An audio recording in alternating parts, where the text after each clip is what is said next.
Good morning, ladies and gentlemen, and dear students. Both efficiency and effectiveness of HR processes often stem from innovation and knowledge sharing within the global HR function.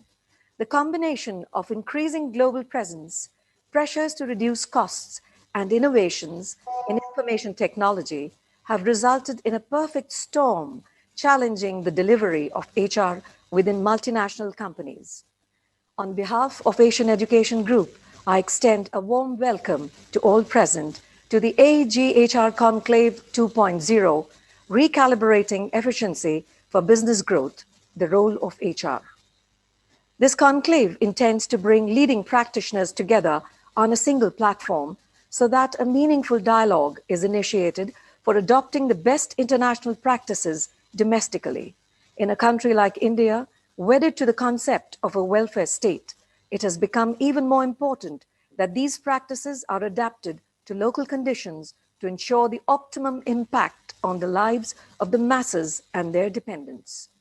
Let's begin by invoking the blessings and the benign presence of Lord Ganesha. I request all dignitaries, our chief guest and guest of honor who are present virtually and our guests on the dais to join us for the lamp lighting ceremony.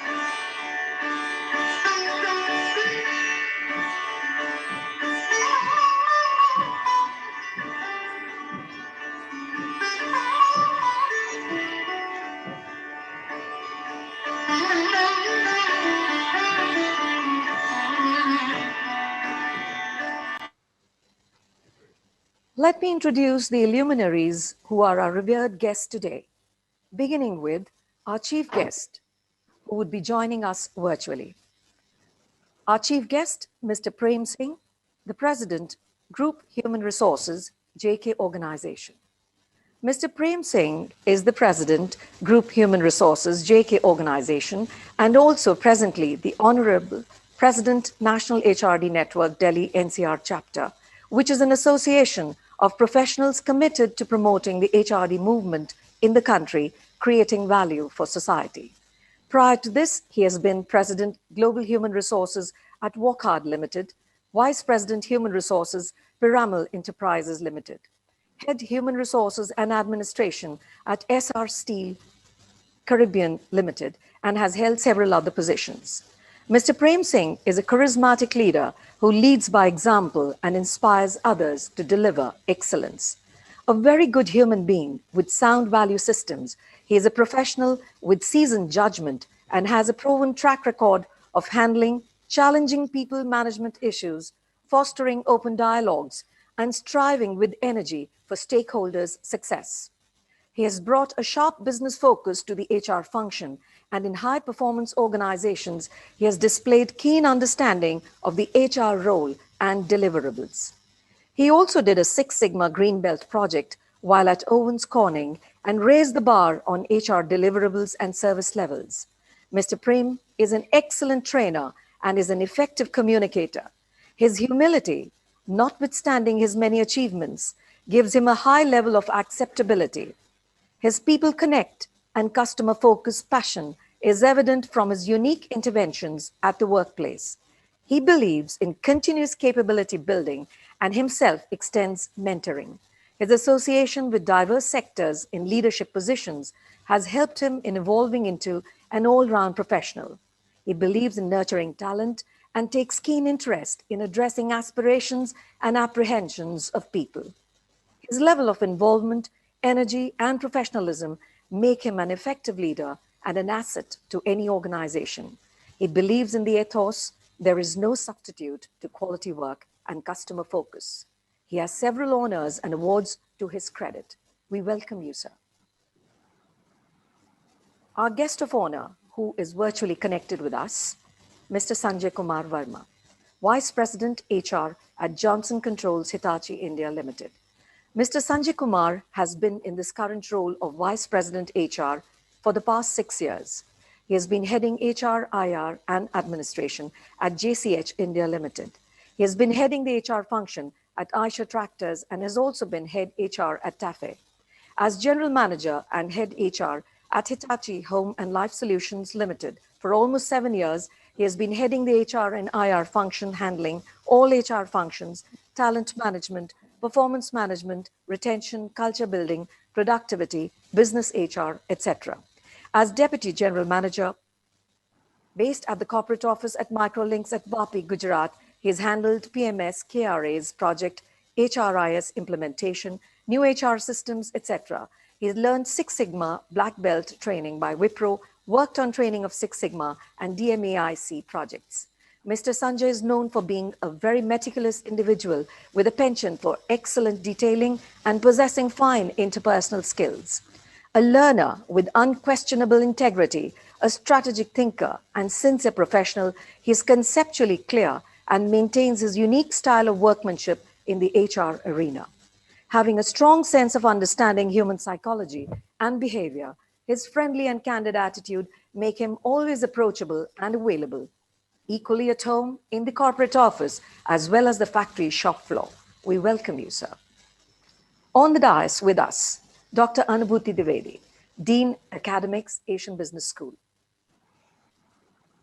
Dr. Anubhuti is an academician with 19 years of experience in postgraduate teaching and research in the area of economics, business environment, entrepreneurship, and research methodology. She is a doctorate in economics and a double postgraduate in economics and management. She is trained in teaching of entrepreneurship by the Entrepreneurship Development Institute of India, a premier institute renowned worldwide in entrepreneurship development. Her national and international publications include 6 books, 18 research papers, and 2 cases. She has successfully completed an internationally funded research project by the New York University, Stern School of Business, and National Stock Exchange of India, and presented papers in various conferences at reputed institutes. She has been in various administrative positions where she has developed the institutional framework and has been at the core of conferences, seminars, FDPs, and MDPs while leading the team. She has been awarded with the Woman of Excellence Award by Business View magazine and recognized as one of the 10 most influential women leaders in Indian education by Higher Education Digest. Welcome, ma'am. Mr. Ravi Sharma, Dean Corporate Resource Cell. We welcome you, sir. May I request Dr. Anubhuti Dwivedi for the welcome address. A very good morning to everyone. It's my proud privilege to today welcome on this HR Conclave 2.0 at Asian Education Group our esteemed guest, the Chief Guest, Mr. Prem Singh, and our guest of honor, Mr. Sanjay K. Verma. It's actually a very enlightening opportunity for all of us to listen to these experts today and actually deliberate on the topic which is there for this HR conclave, that is recalibrating the business efficiency and the role of HR in that. When we see the history of how the policies of labor or how the policies of HR has evolved during these centuries, I must say. So when we begin with the labor theory of value, where labor was just considered as an economic asset, where the productivity was to be measured, and actually the Marx theory, which says that labor was exploited by the capitalists. So how we have come so far from that level where the labor was just an economic asset, which was considered as an expense, as a cost, and then how we turned to the, making it personnel management and then HR management. And today we know the role of HR is so important in all the functions and in integrating the complete organization and its efficiency, that we actually have this onus, this responsibility as policymakers, as educational institutions, as the corporate, to actually delve on this and understand that how the human resources can be made more satisfied, how the talent has to be acquired and retained. And that is how we are today deliberating on this topic. Basically, the last year has been a year which has proved that this world is actually VUCA, that is volatile, uncertain, complex, and ambiguous. And what we actually require is complete recalibrating of practices to increase the efficiency. And role of HR becomes very important because we talk always of the agile leadership, adapting to changes, technological embracement, and so on. And for all this, we need skilled workforce. We need good leaders who can actually make the change happen. And that is how the HR function becomes so important. We have industry stalwarts with us today throughout the day who will be deliberating on different topics.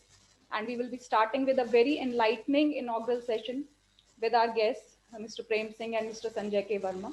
So, with this note, I welcome all of you, including our guests, Dean CRC, Mr. Ravi Sharma, the faculty members, the guest participants who joined us from throughout the India, and all our students. So, I welcome you all once again.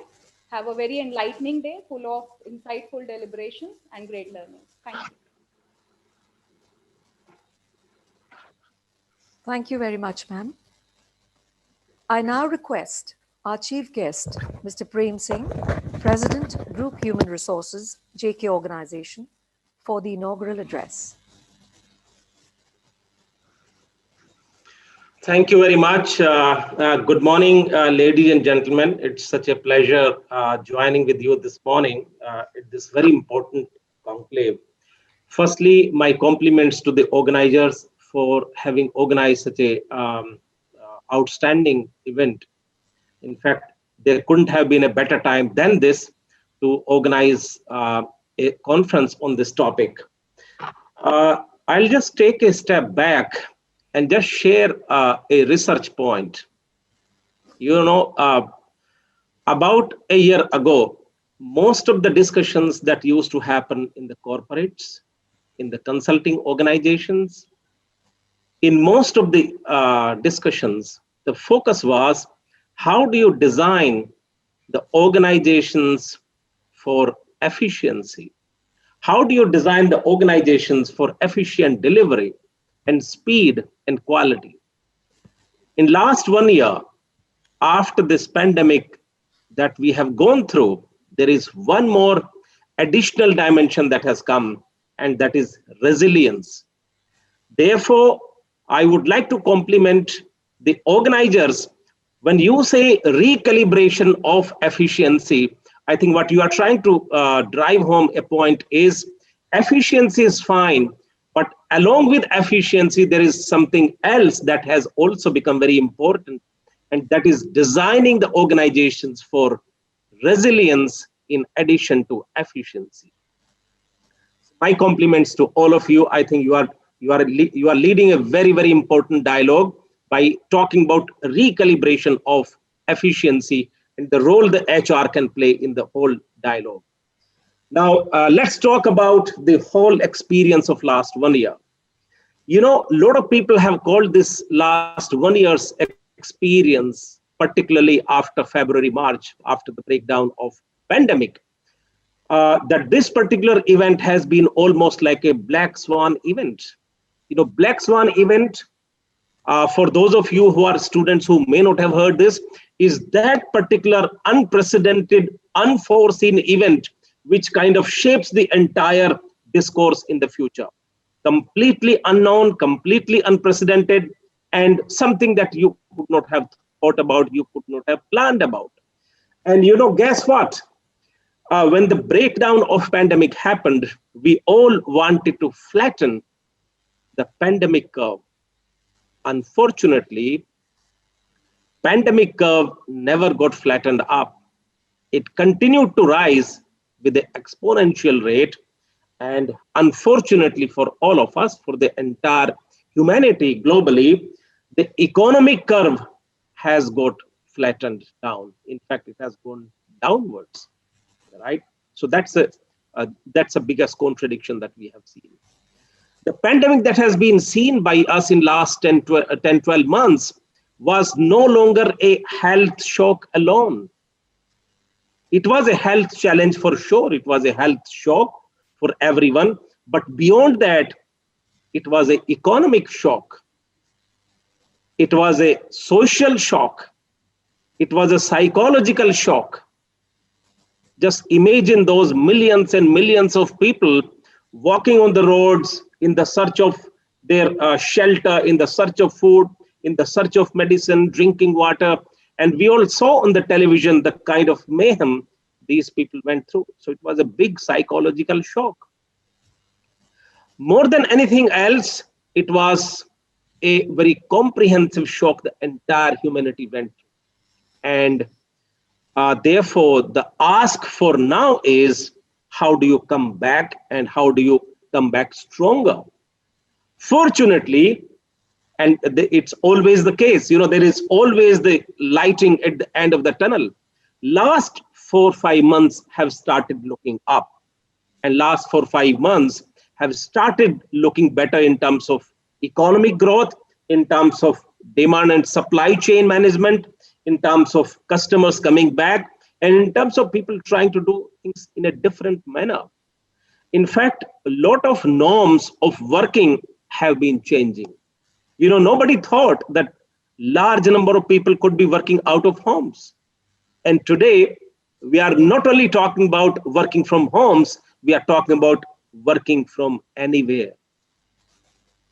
And the entire thought about leadership has gone a tremendous change. We are no longer talking about a strong leadership anymore. We are talking about compassionate leadership, leadership based upon empathy, understanding, trust, humanity, leadership based on humility, and all of these in a very agile manner. Therefore, in the future, you will not be talking only about productivity, profitability, efficiency alone. Those are taken as given.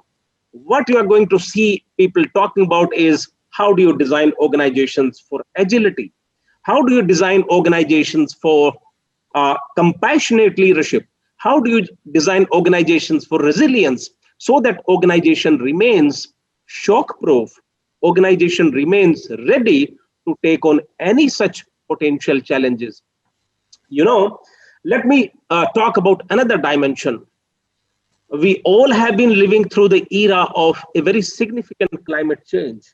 And there is a study which says that there is an enormous amount of challenge that corporates and the organizations are likely to face in the future. And the occurrences of such events, I'm not saying of the same magnitude, but maybe of a different magnitude, could be even more frequent. I mean, look at it this way. Look at the data about climate change. Look at the data about global warming. Look at the data about what's happening globally. The whole focus on the green and clean technologies is actually arising out of the whole concept of sustainability. How do you make sure that whatever we do, we are not only achieving efficiency and productivity today, but we are also ensuring that we are doing it in a very sustainable manner. Therefore, the leadership will have a large role to play in terms of not only achieving efficiency and productivity today, but also ensuring that you are doing it in a very sustainable manner. And therefore, the responsibility of leadership will not be only to the organizations, will be largely to the wider section of stakeholders, right?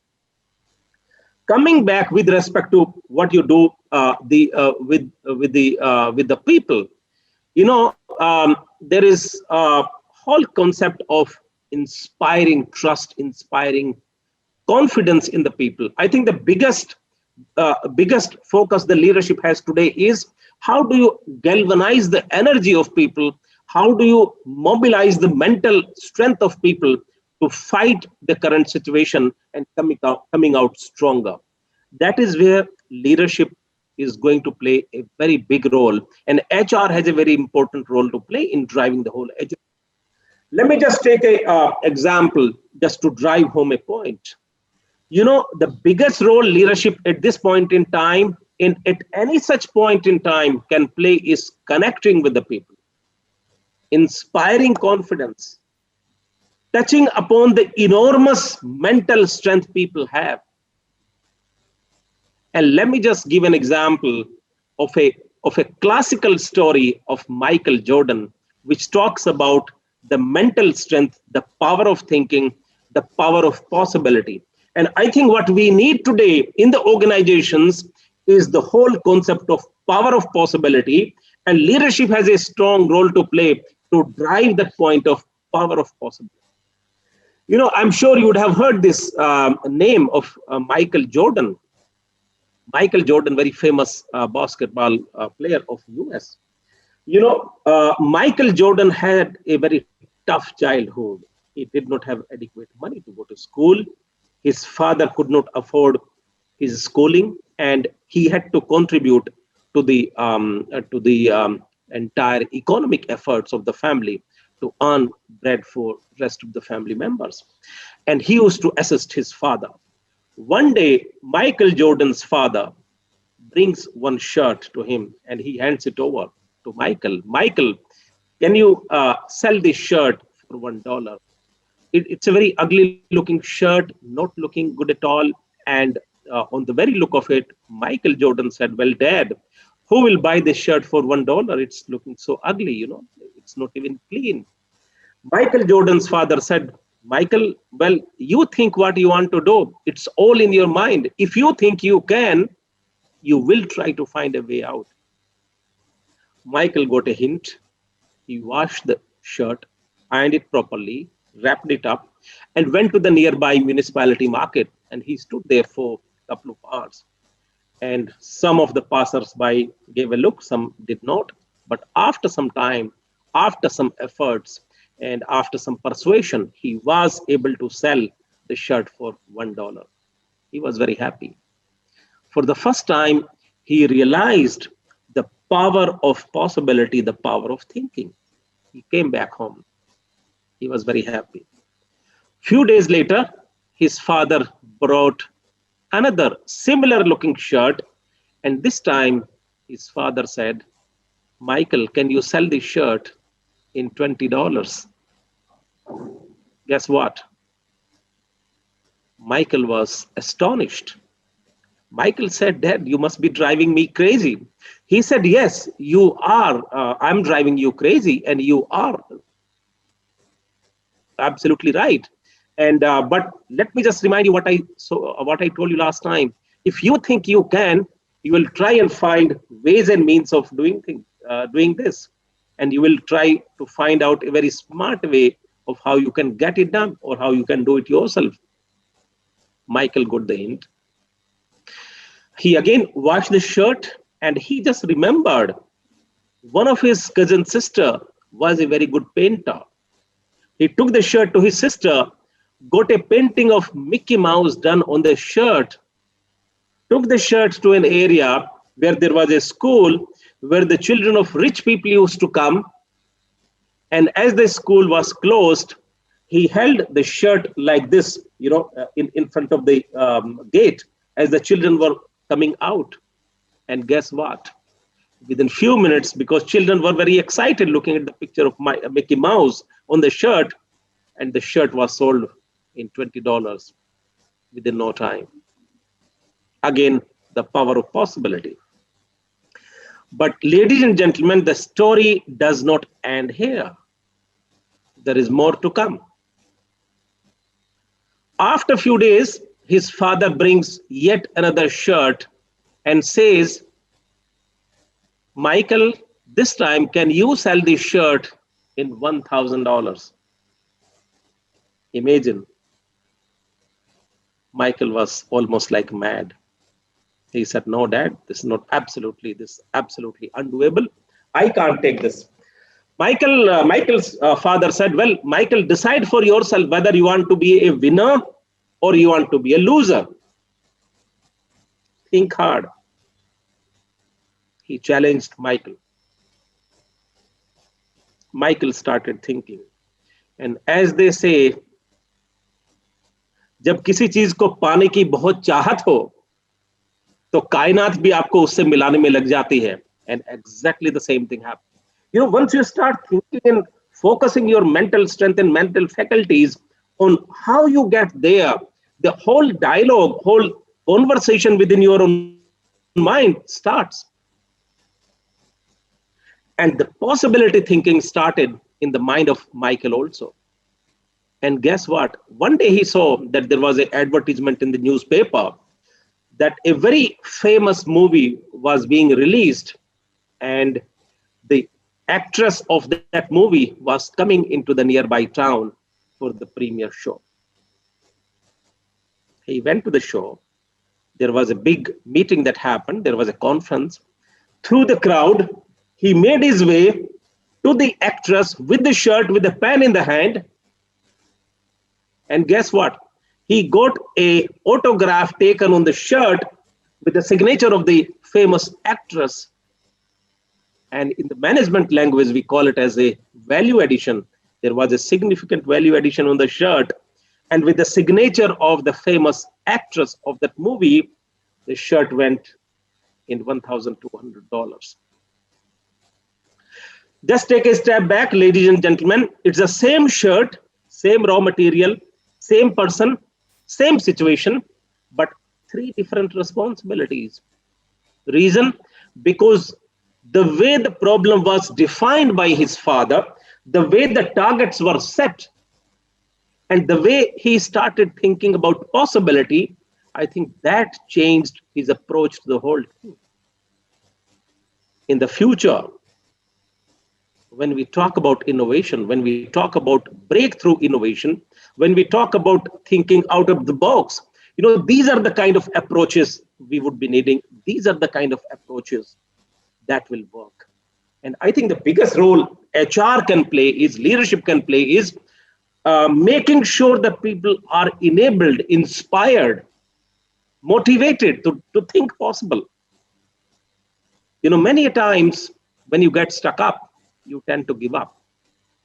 Some people don't give up, some people persist. And the difference between those who have been able to do a great job versus those who have not been able to do a great job, it's just in the mind. It just starts in the mind. The first step, first winning, really happens in the mind. Very recently, just take the example of the latest cricket match the Indian team won, right? 36 runs, everyone out. Look at the emotional trauma the team went through. But what happened later?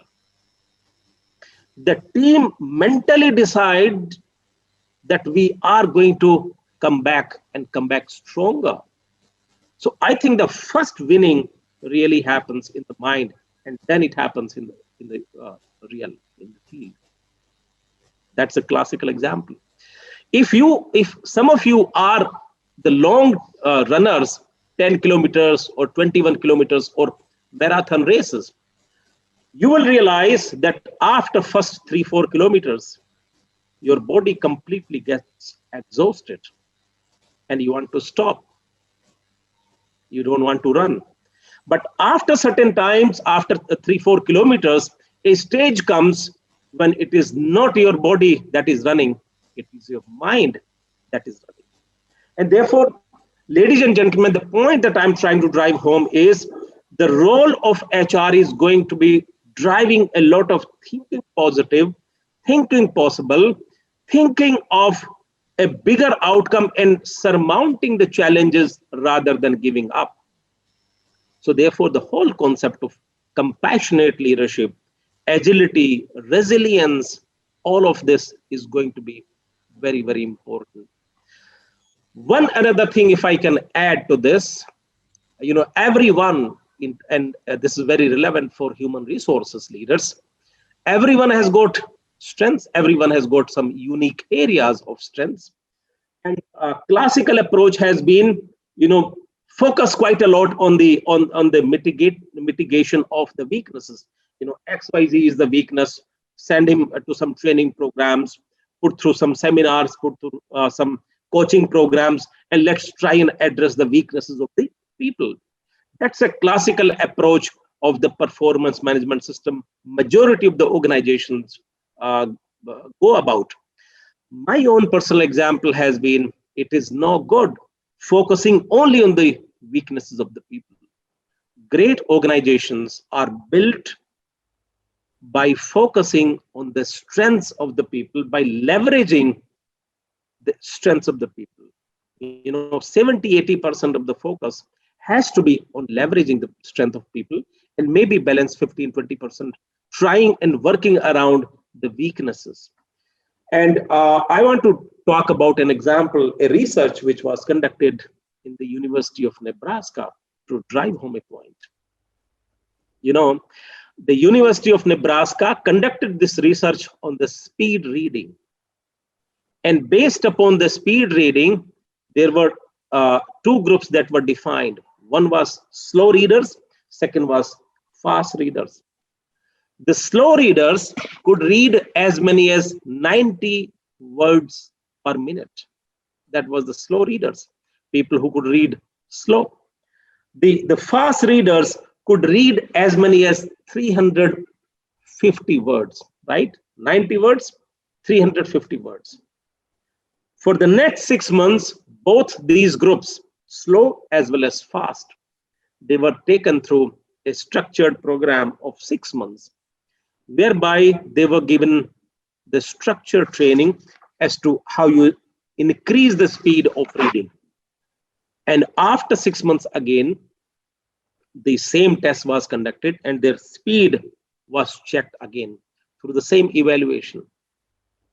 The people who were slow in reading, they improved their speed from 90 words per minute to 150 words per minute. The fast readers, and guess what? The fast reader went up, that particular group went up from 150 words per minute to 2,800 words per minute. 90 going to 150 and 350 going to 2,800 words per minute. Look at the quantum, look at the delta. So point I'm trying to drive home is, if you focus on the strengths, the results can be multiple times. In addition to, instead of if you were to focus merely on managing the weaknesses. Therefore, many a times we have to reorient our narrative, our approach to drive the efficiency and productivity. So the theme of the conference, recalibrating efficiency, that also would require the recalibration of our approach towards people, towards developing them, towards getting the best out of them, and towards the final outcome that we are trying to drive. Finally, I would also like to quote, and this applies to the current times even more. You know, majority of the organizations, the narrative, the dialogue is not so great. You know, a lot of people have lost jobs, a lot of business opportunities have been lost, and it's not a great story in majority of the organizations, in majority of the places. And therefore, the spirit, the overall sentiment is not looking so great in majority of the organizations, right? But the HR also has a role to play to inspire confidence and touch upon the intrinsic strength of the people, the enormous power the people have inside them. And at this point in time, I would like to quote what David Thoreau has said: what lies behind us and what lies ahead of us. I repeat, what lies behind us and what lies ahead of us are tiny matters compared to what lies inside us. And I think the biggest role HR must play at this point in time, trying to touch upon and draw upon the intrinsic strength of the people, like the case of Michael Jordan that I narrated in the story. I think we need to play that role, and that's a undefined role, but very important role. Nobody will talk about in the annual goal setting about this. Nobody will talk about the KRAs about this. But this is the unwritten, undefined role all of us as HR have to play, and the entire leadership team must play, in order for us to bring the best out of the people, so that the organizations emerge stronger. As individuals, we emerge stronger, and as leaders, we emerge stronger also. That is when real recalibration of efficiency would have paid dividends in terms of outcomes. Once again, my compliments to the organizers for having put together a wonderful conference. My compliments to you for choosing an apt theme, absolutely well timed. I wish a great learning day for everyone. God bless all of you. Have a great day. Thank you very much. Thank you very much, sir. That was aptly engaging and truly inspiring. So close to the human spirit and so close to the role of HR. Thank you very much, sir. I now request our chief guest. I'm sorry. May I request Mr. Sanjay Verma, Vice President HR, our guest of honor, to address the gathering. Good morning, everybody.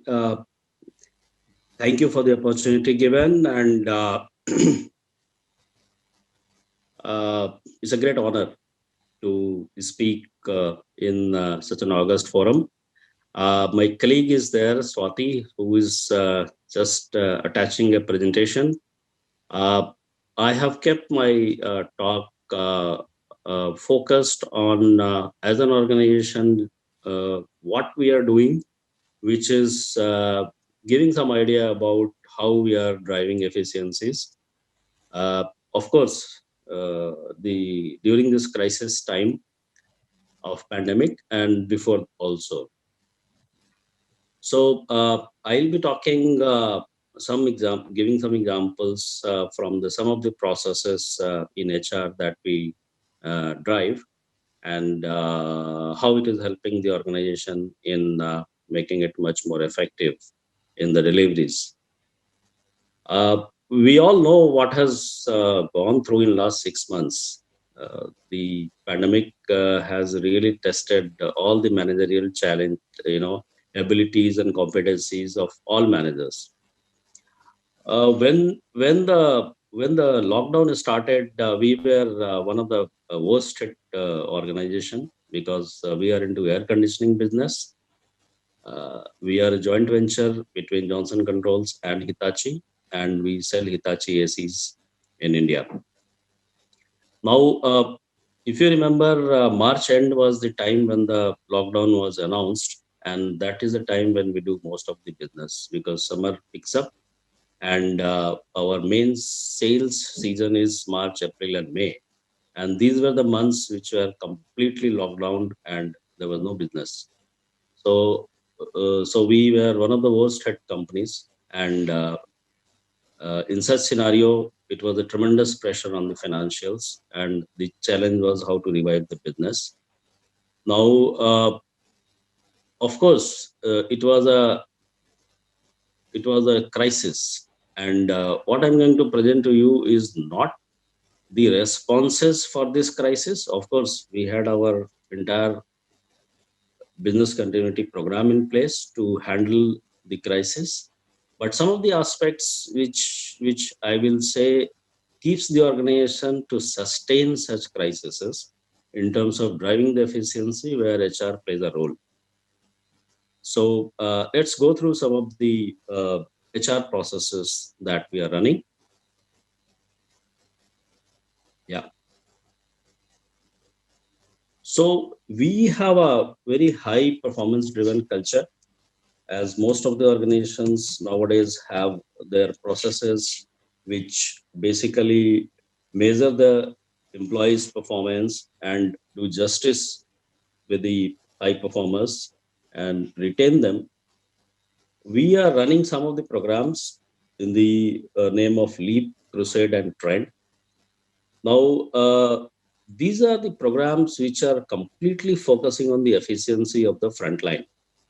Now, in any organization, what happens? The people who are meeting the customers, the employees who are making the machines, your real frontline is one of the most important touch point or aspect which needs to operate at the highest efficiency.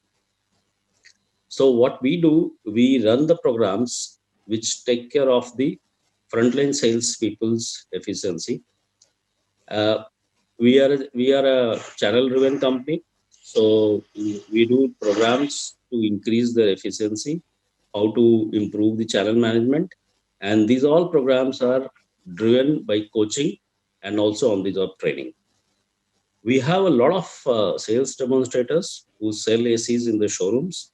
Now, these are the real frontline who are in touch with the customers. Now, their efficiency is extremely critical for the survival of the business and the growth of the business. Because who gets the sale? The customer is completely influenced by the interaction which is done at the front line, at the showroom, by these people who are mostly off-roll. They're not even permanent employees of the organization. So we have taken a lot of measures to drive their efficiencies, measure their efficiencies, provide them the inputs in terms of training and development, and throughout the year keep on working with them. Our HR team, L&D team, and our go-to-market teams, they work together to ensure that these boys and girls who are in the showrooms doing a lot of hard work, standing throughout the day at late evenings in the showrooms and making the sale happen, they are highly efficient and they are also highly motivated. So next is, we also do some programs for our workers. Now, the operators that we have in the plant, they have a tough job because they are also in the tough conditions, working on the shop floor throughout 8 hours shift. In summer season, it's quite hot inside the plant. Now, how do we take care of their efficiencies? So we have done the skill mapping of all the operators, and we run throughout the year. How do we upgrade their skills? So a person who is working as an unskilled worker can become a semi-skilled and then a skilled worker, and the salaries and emoluments and the incentives are linked with that, so that even a unskilled operator also gets a chance over a period of time to have higher salary levels and a better career in the organization. So these are some of the examples I thought I'll share with the audience here, to showcase that efficiency of the organization is not only the efficiency of the managers. Of course, we do a lot of programs with the senior managers for management development and their managerial skills development, but having continuous focus on the core frontline and the touch points, which makes a big difference in the organization. We keep tracking what is happening, how much is the per pro production, how much is the per person sale, how much is, so all that HR analytics also is done by the team, so that we are working hand in hand along with the business teams to take correct decisions. Now what happens if there are some bottom performers, 10-15% people who are not able to perform up to the mark? You need to take care by their performance improvement plan. And of course, the people who are always regularly high performers, you need to keep them rewarded. Now, this is nothing very different. This is done in most of the organizations. But what we have experienced is that we kept on doing throughout. We kept on running programs which are in line with taking care of the efficiencies, encouraging the high performers. If you see here, we have a sales sprint program which tracks this efficiency of the employees in sales and service. Now, this also rewards an employee who is a consistent performer. So it's not only 1 month or 2 months of good output a person gets rewarded. It's a quarterly recognition. So every 3 months in the quarter, if somebody has done absolutely brilliant, the person will be diamond. So these are the some of the examples by which the company is consistently tracking high performance, good performance, and enabling employees to come to some of these categories. A person who gets branded as a gold or a diamond, always there is a competition by others to also come in that group. And we also are very careful about giving public recognitions. So whenever there is a good performer or a high performer, it is important that the person is publicly recognized. A monetary reward may not be so important. Compared to that, any employee feels good if a MD or any senior person publicly gives a reward. Some of the concepts, if we talk about the efficiencies in the organization, one of the very important aspect is the clarity of role and responsibility. Now we have processes to ensure that all the KPIs are written clearly, 100% objective, and also target driven. So smart goals are there for all the employees, and most of the conflicts arise when there is a uh, when there is a unclarity of the roles, or there are roles which are overlapping with each other. So we are careful about it, and we have a clarity of role of the employees so that people know what they're supposed to deliver, and there is no overlapping. Everybody has a very independent kind of working. Performance evaluations are done twice a year, annual and half yearly, and there's a performance improvement plan which is rolled out for the people who are at the bottom 10 or 15% of performance. These people are supported a lot by HR. So we just don't let them go, or don't just straight away put them on exit plan. There is a humane angle. We give them chance to improve, and if they are improving performance, they come back to the normal league. So these are some of the aspects. Also, alignment of the individual goals and organization goals is very important. You know, if any individual, brilliant individual, high performer as an individual is not at all the best thing for the organization. You may have so many brilliant individuals. As an individual contributor, they may be adding a lot of value, but what is important is, as a team, what happens as a team, how that particular function, or how that particular team performs. So it is important that the individual goals are aligned with the organization team goals, department goals, and the organization goal. And we have processes to ensure that the organizational goals, are cascaded down the line. So it is not that, every function or every individual is working in a different direction. It is very important that everybody is aligned towards a common goal. Next. We have organization talent review process. So the organization talent, just one slide back. Jyoti. See, the organization talent review process is a very important process which is done once in a year, and you would have heard about it, the 9-box process. So basically, your performance and potential both are measured. Performance in terms of either inconsistent, meeting expectation, or exceeding, or outstanding.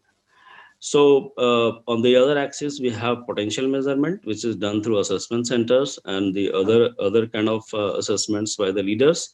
Now every employee is mapped here. So if you are in a 9th box in this 9 box, if you are on the number 9, you are the best in best. So 7, 8, and 9, these are the box category employees who are the best employees. Maybe around 20% employees fall in these categories, and we need to really take care of them in terms of the hyper process, and give them a good growth and keep them motivated. Now the trouble areas are 1, 2, and 3 boxes. So these are the areas, these are the employees who needs to be continuously monitored for their potential and their performance. And if there is not much improvement, sometimes you may have to get rid of them. Now the middle ones are the consistent, loyal people who are working hard, and most of them will be there for a long time. So they are also very important. Now we are very careful about balancing. You can't have all the credit going to the only 20% top performers, because of course there will be brilliant performers, there will be top performers, but in any organization, around 60% of the people who are in the middle category are consistently doing their job, are also equally important. So we take care of their training and development, we take care of their career plan also, and we also treat them equally in terms of keeping them motivated. So these are some of the processes by which, the efficiency management, I would say, is a ongoing process for a long term. Now we have been doing all this uh, since long, and as a result, what happened when we were hit by such a big crisis in the peak summer season, when we lost the sale completely, and it was very difficult in terms of survival. The employees who have gone through all these processes, they were very, very motivated to come back to the business the moment we went for the restart. Of course, the restart was challenging. We had to take care of a lot of protocols, a lot of safety issues, but we were one of the first organization to restart the business in the end of April when we got the permission to start the factory. And the enthusiasm was very visible because if an organization is conscious about taking care of employees in the bad times as well as good times, when there is a crisis, the all these employees definitely pay back. They show the resilience, and they also show the affection towards the organization. That is very critical today, because it's not only give and take money relationship. HR has to ensure that the relationship which is built between employee and the organization is like a family. So in terms of bad time or in terms of crisis, all the family members are together, and they ensure that the crisis is handled together. In the good times, of course, all of us enjoy together also. So these are some of the examples. Next.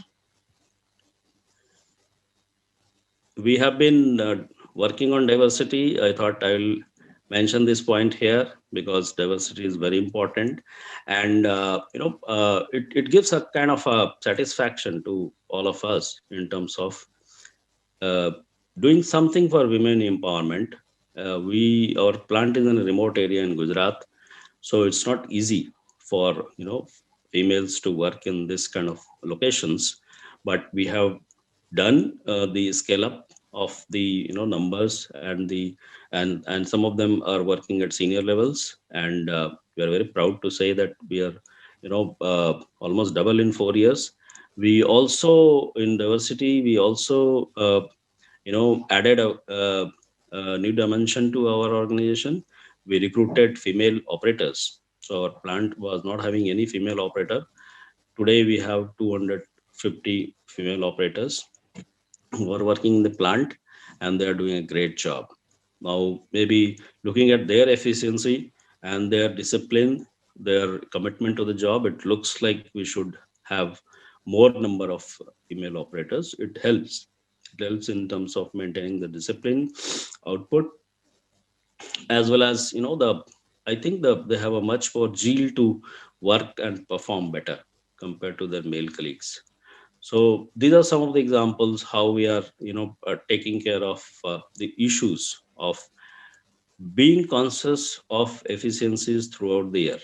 Always it helps when there is a crisis. If employees are motivated, they have been trained properly, they have been taken care, they really give back to the organization.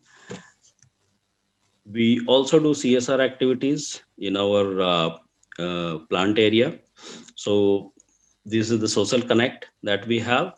Now, how it helps? It helps in terms of having a good credibility of the organization, and also it it really helps in extending the benefit to the needy people, to the really needy people.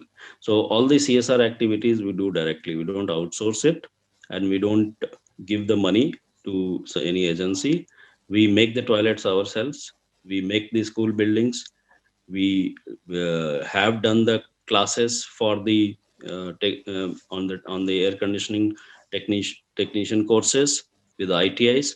So all these initiatives helps us in again driving some of the efficiencies and employability at the village level in the plant area. And many of these young boys and girls, they get trained, and they come back and work with us. So this was some of the examples of Johnson Control Hitachi, how we are careful about efficiencies, efficacies, human relations, the balancing factors, and as well as our social responsibilities. Now, it has been a tough time. The crisis seems to be getting over.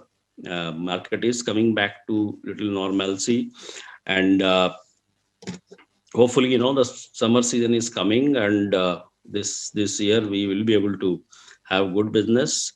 Already, in terms of the revival, looks like the revival is there. The business is back. In October to December quarter, we have done better than last year. uh, the sentiments are very positive.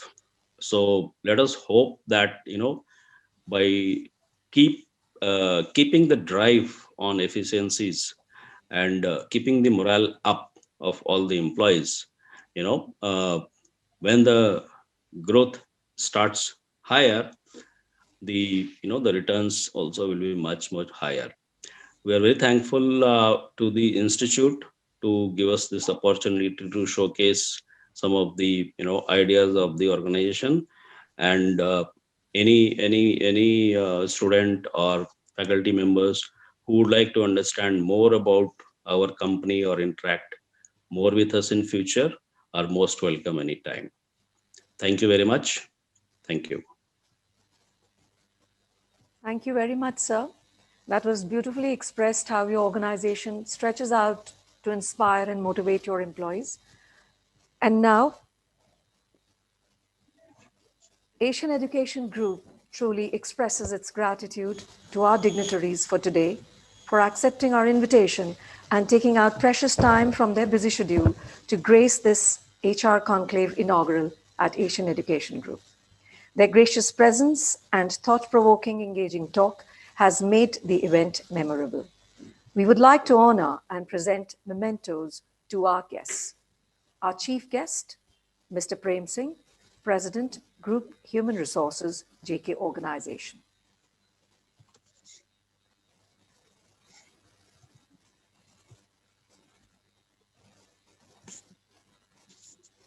Our guest of honor, Mr. Sanjay Verma, Vice President, HR at Johnson Controls Hitachi India Limited.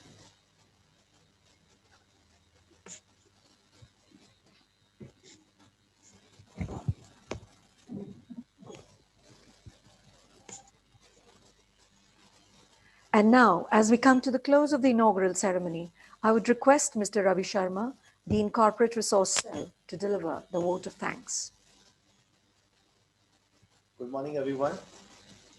Firstly, I would like to thank Shri Prem Singh ji, Shri Sanjay Kumar Verma ji for sparing his valuable time and gracing us with their presence virtually on the second HR Conclave of Asian Education Group.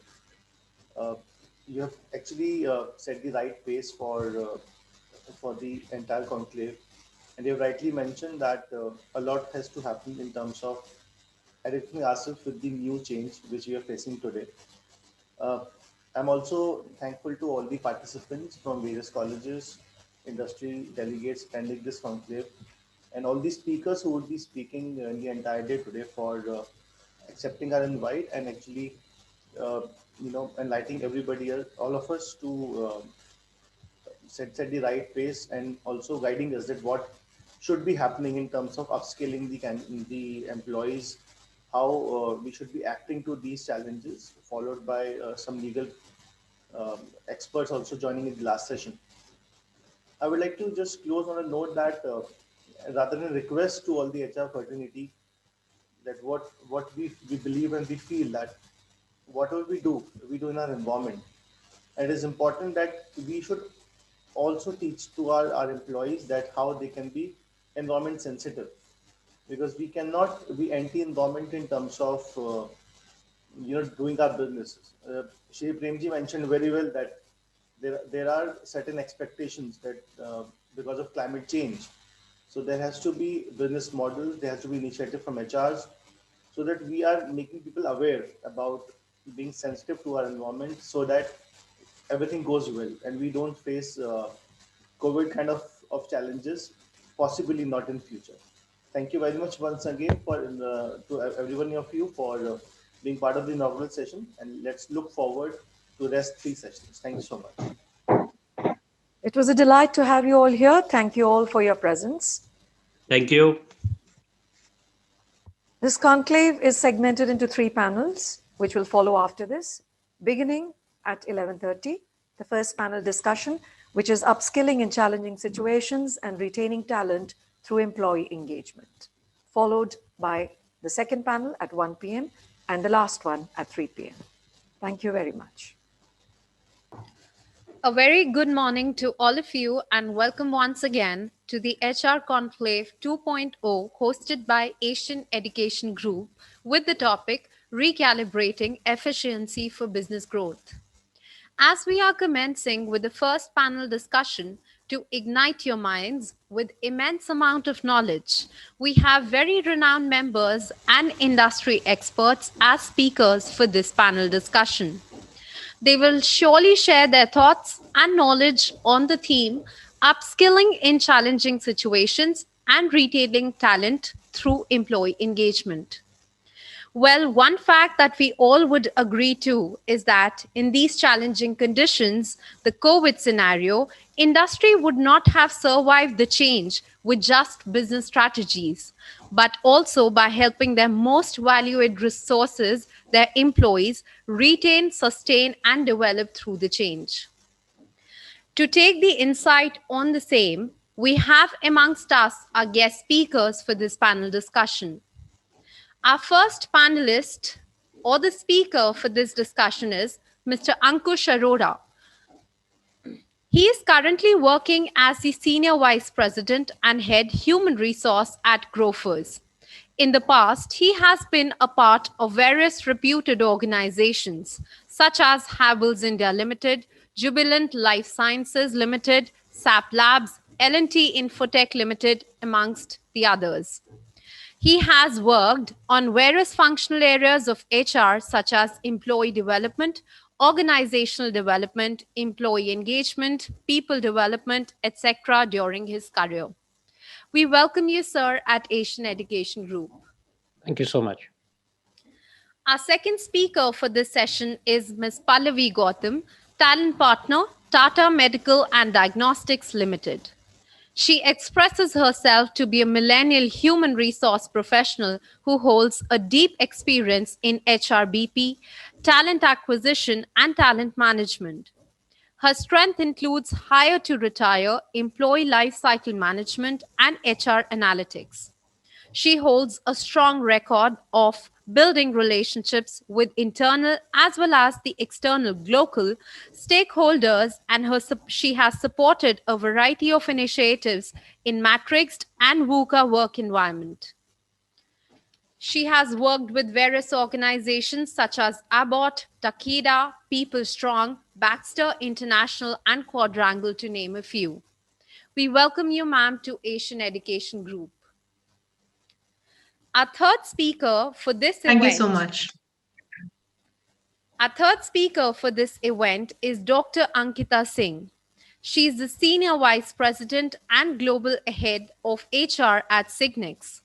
Datamatics, she has over 19 years of progressive experience in managing and leading various aspects of human resources spanning across high-paced business domains of ITES. She holds a PhD in management and is a gold medalist in BBA as well as MBA. Her expertise includes transformational change management and M&A initiatives. She has backed herself with various recognitions: CHRO of the Year 2020, 2019, 18 and 17, Women Personality of the Year 2019 and 18 by Femina, Business Person of the Year 2020, Most Influential Corporate Personality 2019, to name a few. She has been ranked amongst Forbes India's top 100 great people manager by GMI India.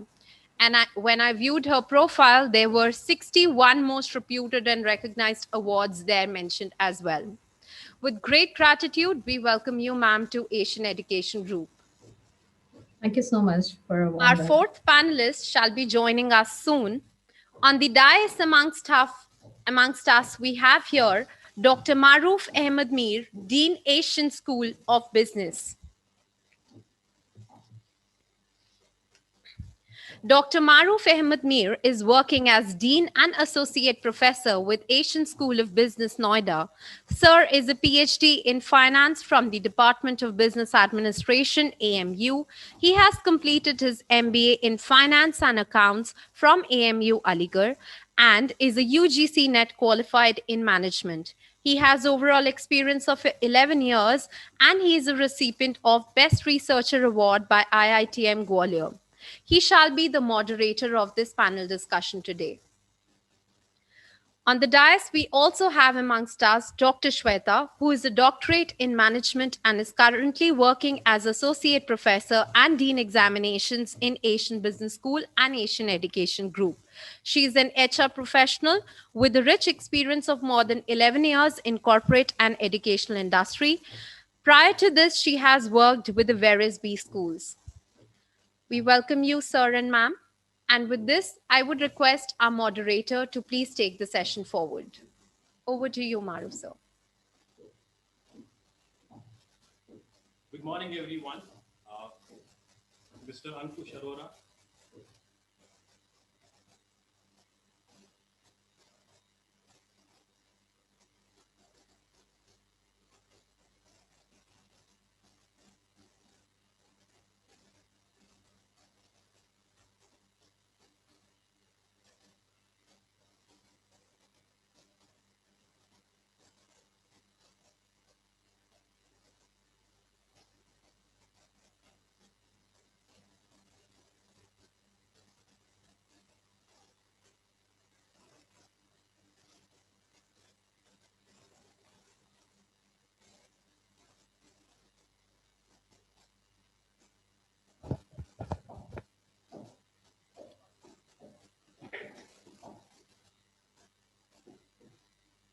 There was a glitch because of voice. So good morning, everyone. And I welcome everyone for this session. Firstly, I would like to welcome Mr. Ankush Arora, Senior Vice President, HR Growers, Ms. Pallavi Gautam, Talent Partner, Tata MD Check, Dr. Ankita Singh, Senior Vice President and Global Head, Signex. And with me from the campus, we have live with me Dr. Shweta Batra. She is Dean for Examination. I welcome everyone to the first panel on upskilling in challenging situations and retaining talent through employee engagement. Students and the guests who are live, this topic is actually the topic of the year we have seen over the situation since January 2019. Now, this topic has been always, a case not only for the employees, but also for the employers, for the government. Because if we look at the reports, in the beginning only, it was expected from International Labour Organization and ADB, which is Asian Development Bank, they said that the jobs will be cut by 4.1 million in India itself. And now we can see, if we look at the figures, it started with 4 to 6% of job cuts, followed by 23 to 24% during the times of April, May, and June. Though now the jobs have decreased, in terms of the retention, we have increased the number of jobs, and unemployment has gone down from 24% to 6%. But we still have the challenging situation.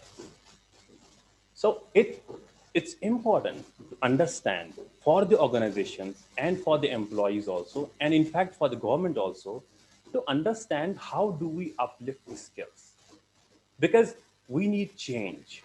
If we look at few of the sectors, including the pharmaceutical sectors, the IT sector, in fact, the hospitality sector, so there is huge change. Like if we talk about IT and pharmaceutical sectors, there is huge growth.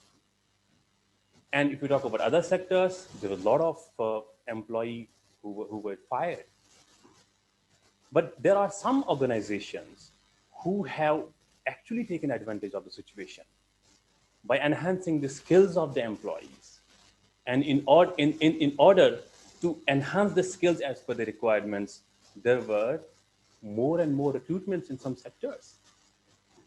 So that is what we'll be discussing today. We have the best of the experts from the industry who will be discussing all these things. Now, before we start, I would like to just brief you about how do we go about this session.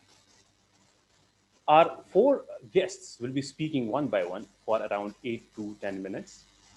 And then it will be followed by a brief conclusion. And then we will have question and answer. I'm sure students have already shared the questions, and we will take few questions depending on the availability of the time. Now, to start with, I would request Mr. Ankush Arora, Senior Vice President HR Group first, to briefly discuss and the topic for around 8 to 10 minutes and highlight the issues and the challenges which we have come across in terms of retaining the employees, in terms of enhancing the skill set of the employees. Over to you, sir. Thank you so much, Dr. Maru, for setting the context. Well, learning and development, employee engagement, retention has always been, the core of what we HR professionals strive for. And I think because of this difficult year that we had, 2020, the difficult situations that you highlighted, people losing jobs, right?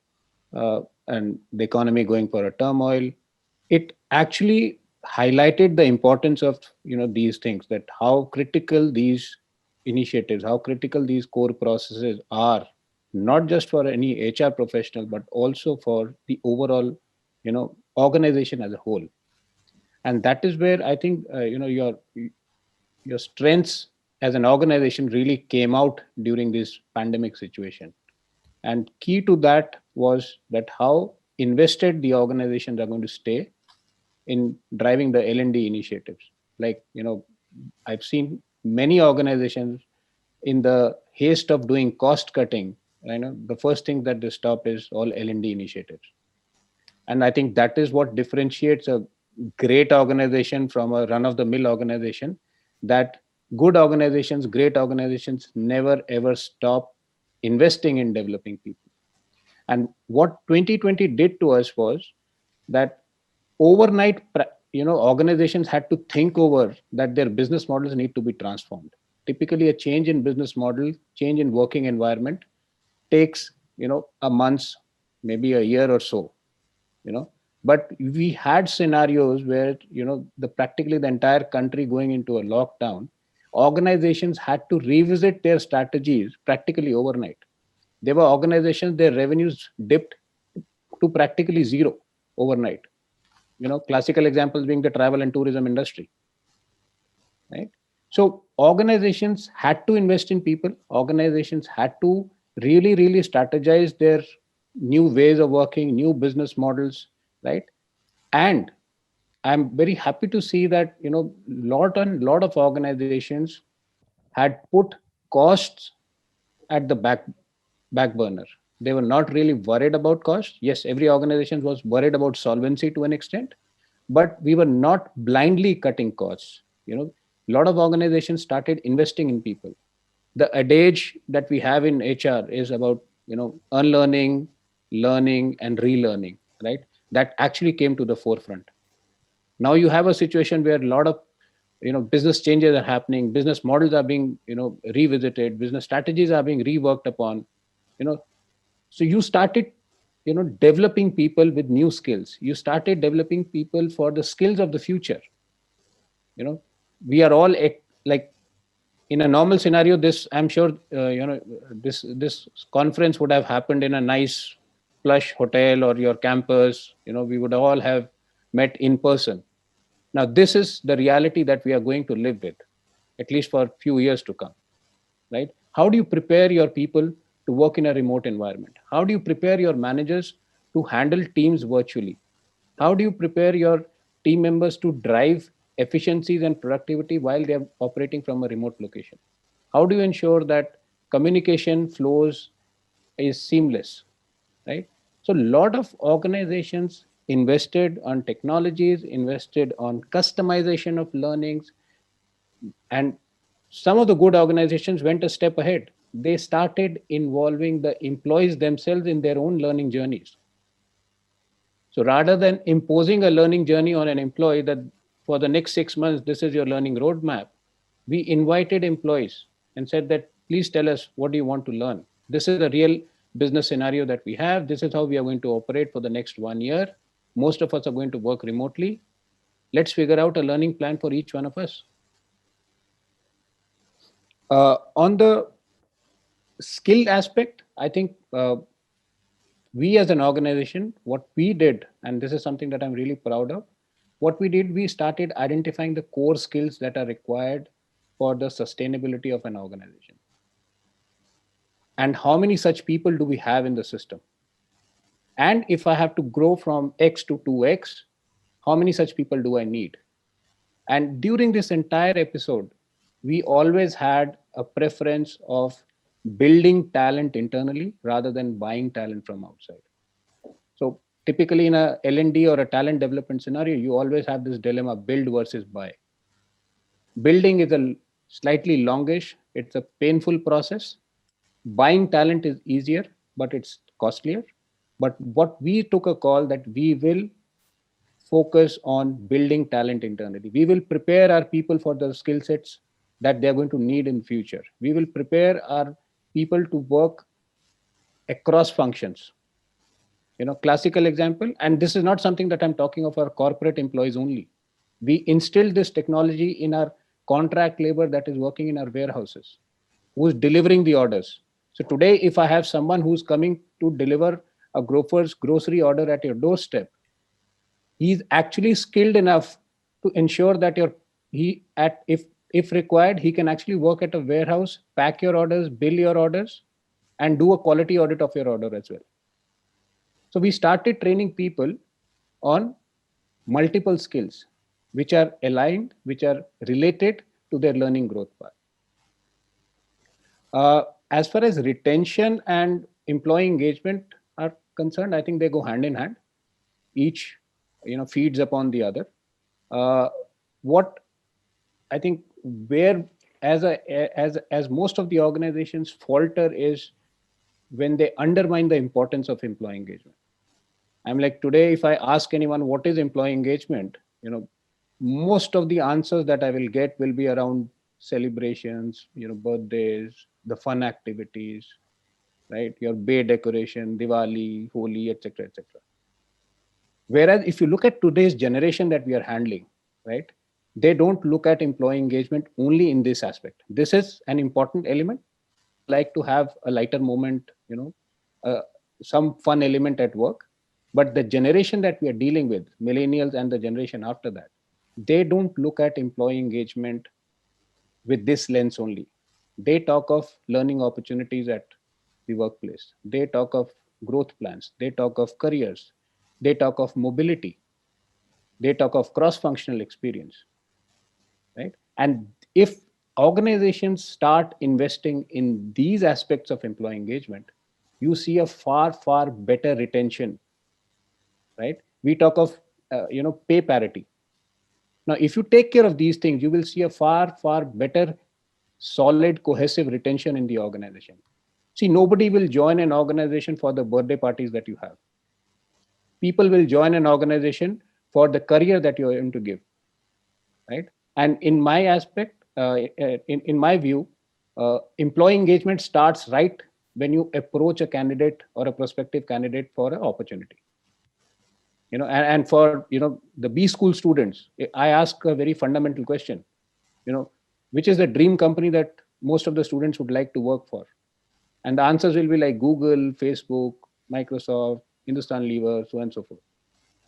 Now, for me, these students have not worked there, but still these organizations have managed to carve out a space in the young minds.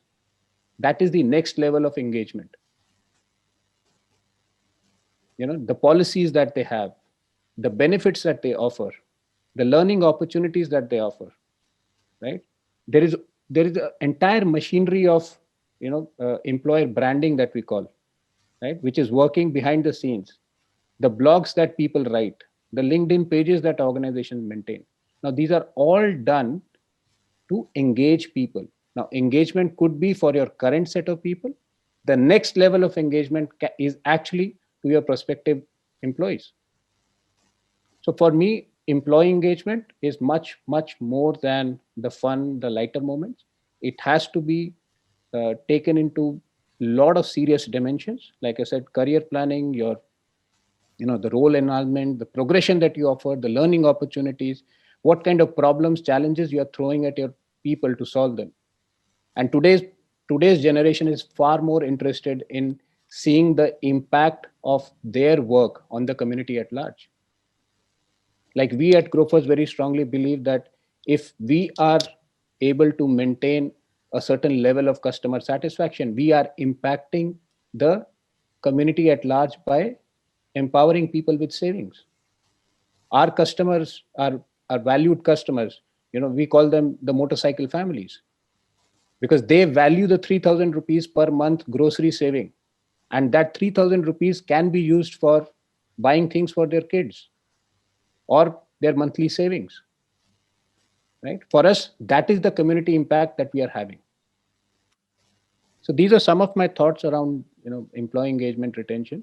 We'll be more than happy to listen to the views of other panelists and maybe answer a few questions at the end. Thank you so much. Yeah, you rightly, sir, highlighted the need of what we call the latest definition of employee engagement, which involves the growth plan for the employees, pay parity, learning opportunities. So we talk about next level of engagement. Wonderful. It was really nice to hear the things which are the need of an hour. Now, may I request Dr. Ankita Singh, Senior Vice President and Global Head Signex, to please highlight the issues and throw the light on the topic.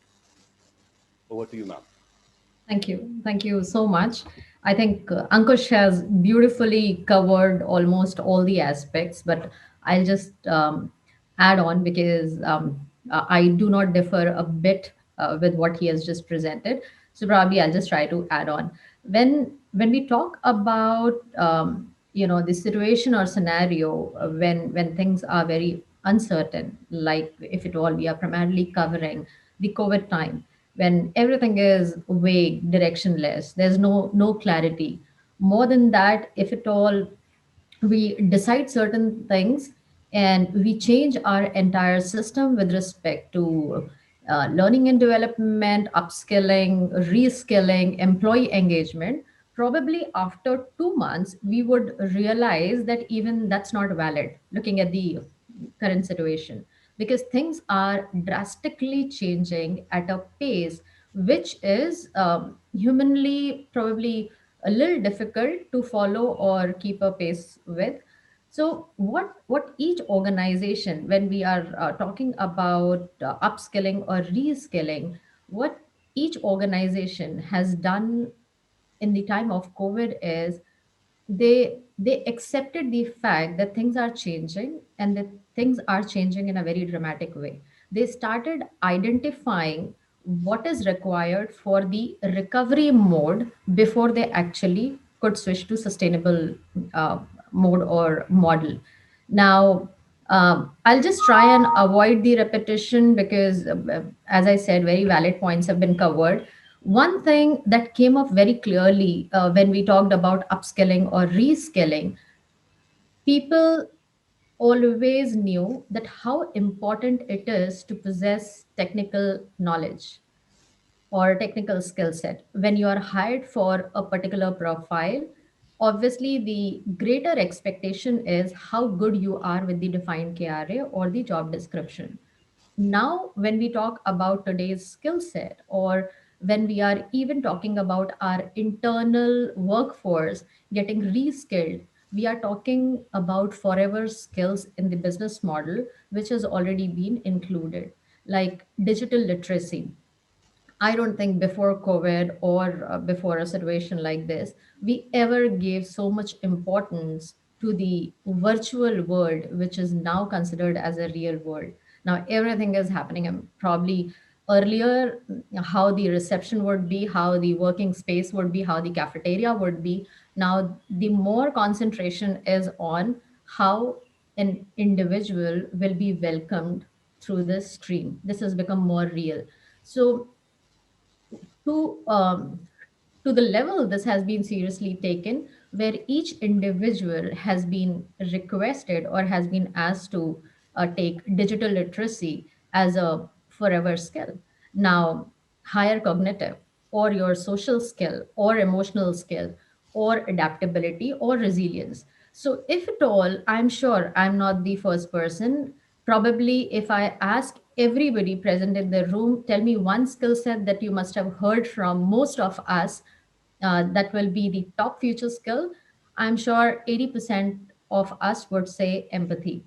Now, why 80% of us are saying empathy? Because when we are talking about difficult situations, when we are talking about future, when we are talking about recovery or survival, we know that we have to understand each other in this system. As Ankush very beautifully said, if a person is in the organization, obviously that individual is there to contribute. But how are we enabling as an organization, uh, where the employee is able to give 100% or probably more than 100% to the organization? So, protecting learning budgets and at the same time using it or allocating it to the right and relevant skill set is really very much required in the time of uncertainty. And um, I would not say that most of the organizations are not doing it. Probably few were forced, few adapted it quite early, but everybody is on that path. Now, if at all you ask me personally how reskilling or upskilling model should be, I would say first it has to be adaptable. As I mentioned, things are things have not only changed, but things are changing every single day. So if I feel that I have already reached the best model, or this probably is the best model for my organization, that's going to be a myth for me and for the entire organization, because tomorrow is going to be a new day with new requirements from the entire world. So maybe whatever is the understanding, we become the best of it as on today, but it has to keep changing as and when required. Second, after adaptable, I would say it has to be monitored. When I say monitored, we have seen a lot of organization, when we counsel or when we sit with them just to understand their plan for the year, they say that this is what we have planned, or this is the agenda for next 9 months, and we have decided this will be the series of activities or series of trainings that we will be doing. That's completely fine. You always have to have a short term and long term goal when you're talking about your internal initiatives. But when I say it has to be monitored, please don't shy away. Please don't walk away from looking at it every single day, and keep changing it as and when required. Third is tailored, where we all know that we are handling a multi-generational workforce in almost all the organizations. Few organizations may have 5 to 6 generations working at the same point of time. At least 5 generations, I know they, even I have the same kind of setup. It's really important not to assume and categorize primarily on the basis of age or numbers of experience, years of experience, or the generation. I think with the help of technology, when we are talking about upskilling or reskilling or learning or unlearning, it's really important the organization's model should be more individual, personalized than general.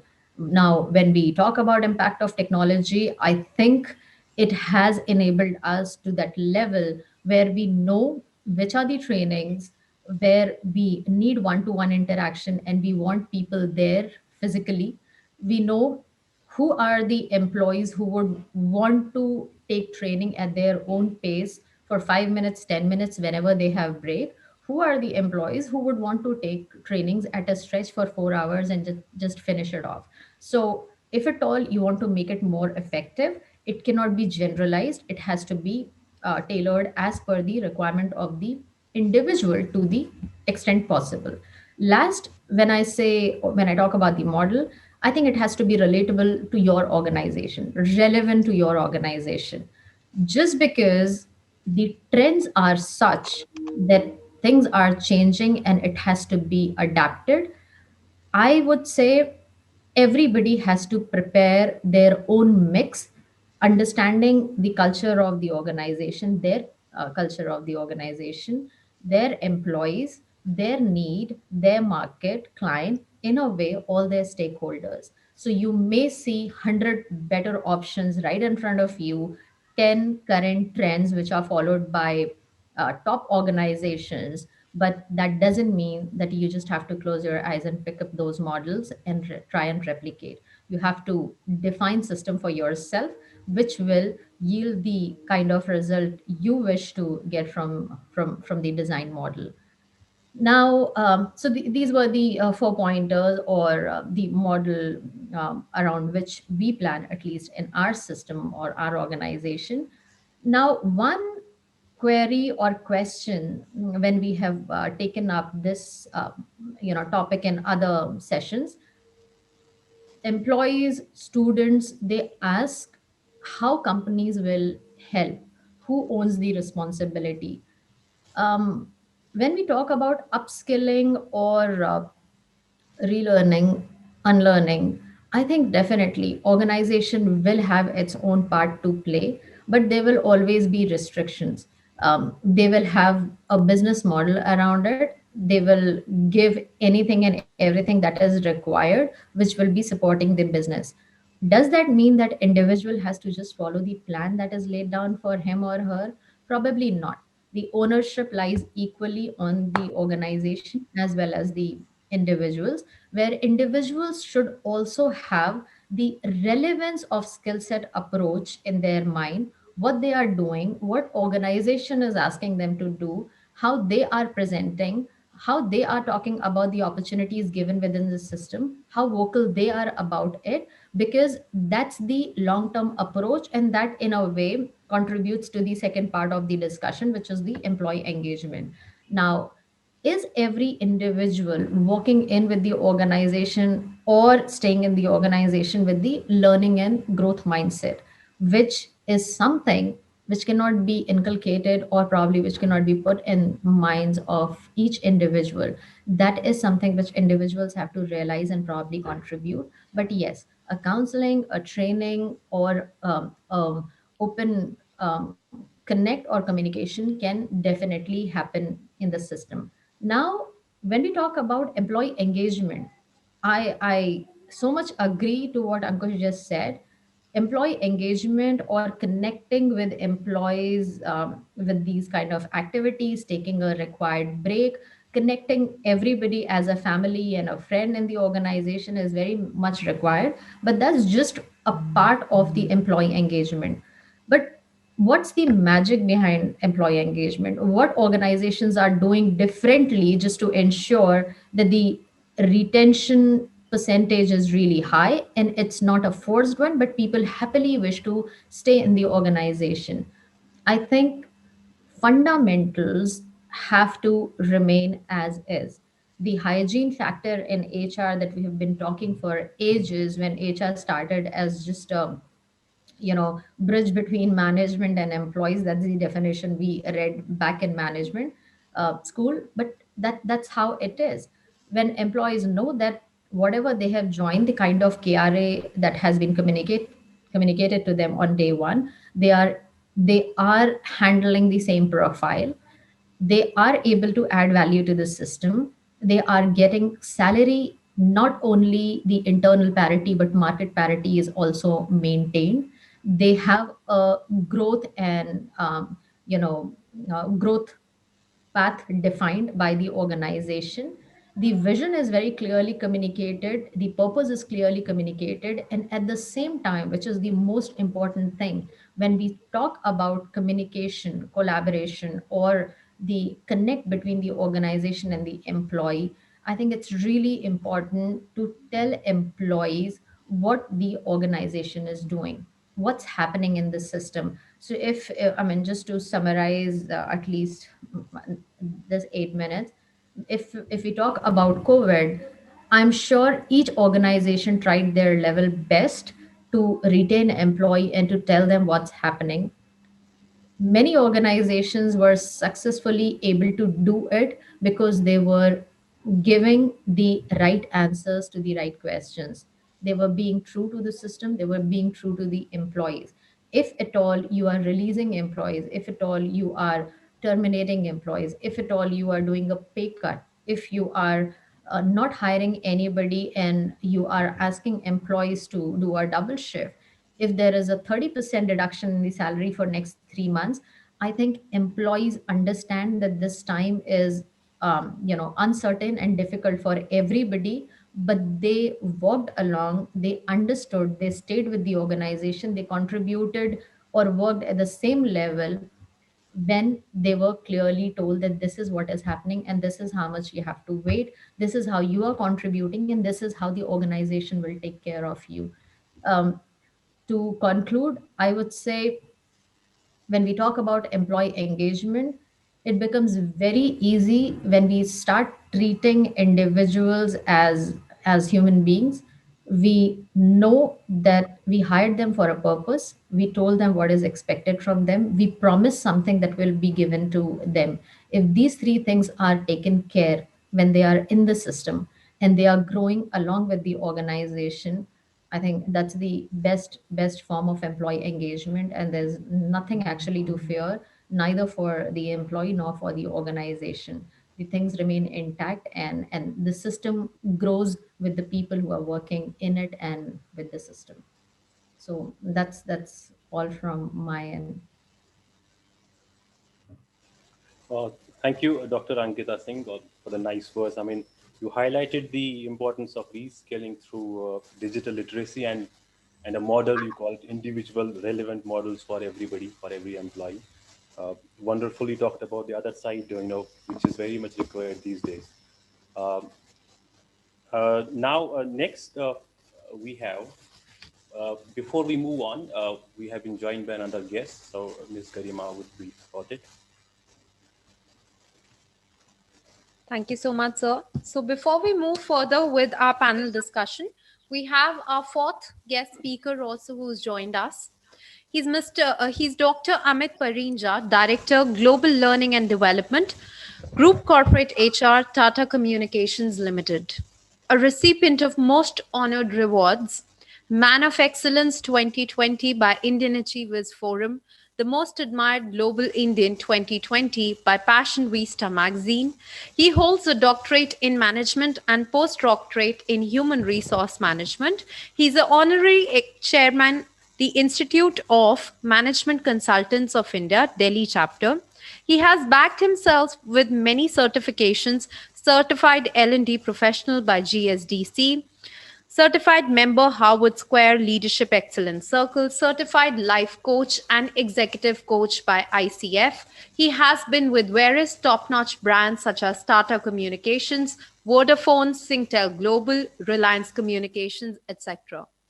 We welcome you, sir, to Asian Education Group. Thank you, ma'am. Thank you so much. My pleasure to be here. Thank you, sir. And I would request Dr. Maruf to please take the session forward. Okay, so moving forward for the discussion, I would request now Ms. Pallavi Gautam, Talent Partners, Tata MD-Check, to please share her views on the topic. Over to you now. Okay, thank you so much. So first, I would like to thank the organizers of this conclave for inviting me for such an interesting session. And I think today's topic, upskilling in challenging situations and retaining talent through employee engagement, actually can be broken into two sections. And I would like to share some of the questions as an HR we have, and of course, the possible solutions. And I think Ankush and Ankita have already shared beautifully the most important questions and also their solutions. I think as an HR, we all agree to their ideas. So I would like to first start by highlighting that even government of India today is talking about upskilling in this COVID time. So what do you think Atmanirbhar project is all about by the government? It is about skilling, it's about upskilling and reskilling, and actually self development. So we have to first understand what is the challenge in upskilling during this time. So many of the leaders would agree that it's not the financial cost of learning, which from an individual perspective or from an organization. I think it's more than that, and it's the cost of headspace. We know that time is not, I mean, time given to learning is not about just doing that task. It is about the time to reflect and absorb. And in a time of stress, we cannot learn, absorb, and reflect. All we can do is adapt and survive, as pointed out by Ankita. So, in an economy which is slumping and job insecurity is there, people do not have the headspace to learn. And then we are trying to push people to do more with less, working crazy hours in and around home. Cost to learn is a lot more than the financial or monetary cost. And we really need to address the fact that we want to develop a growth mindset in people. And I agree with Ankita that empathy is another skill that we should have. Another skill that we need to understand and work on is physical and mental well-being during this stressful time. So, our employees, do they have an importance in their mind for a physical and mental well-being? Are we doing enough that they understand the importance of these two factors? And of course, another question for our HRs or challenge is that our business is transforming at such a rapid pace that I think at the start of this pandemic, we didn't know what's hitting us. And within each quarter, organizations were making some random but big decisions to cut cost, to rationalize headcounts, etc. And every quarter, every month, the business was transforming. The question in front of an L&D head or anybody from a learning standpoint is that what skills we need to upgrade, what skills we needs to be added in the people. And of course, on the surface, there is a lot of hype about digital skills like coding, digital marketing, AI, and there are some jazzy new areas where we put these skills at the top of everyone's mind. But is this really what people require for their work? See, the one obvious solution is that employers should be upfront about what skills they need. Like, for example, in Ankush's example of their delivery boys, it is very important that you're upfront about the skills so that they can actually seek out those skills. Or employees need to have a clear idea as to what they want in themselves and their own space. People are far more motivated to acquire a particular skill or a piece of knowledge when they have clarity that how that skill is going to help to their job. So, for example, I see there are a lot of IT people wanting to learn about HR and project management than HR people wanting to learn about IT. So, it's all about creation. So, for example, I don't see new HR jobs that talk about HR data and analysis. I don't have anything which is combining the digital technology with the HR functional role. So, if we have more and more jobs like that, the HRs of today will try to upgrade themselves. I'm just taking an example. They will try to upgrade themselves and match to that demand in the market. Of course, in the hindsight, it's very important to recognize that learning is not a linear process. So it does not lead to an immediate outcome. One issue that managers and even organizations and leaders have that they approach learning with an instant results. We have this idea in business that where we put money, we should get results.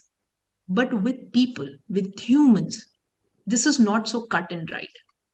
As it is not reasonable for an employee to ask for a salary raise as soon as he completes his training, of course, it is not reasonable for managers to expect improved outcomes immediately after a training program.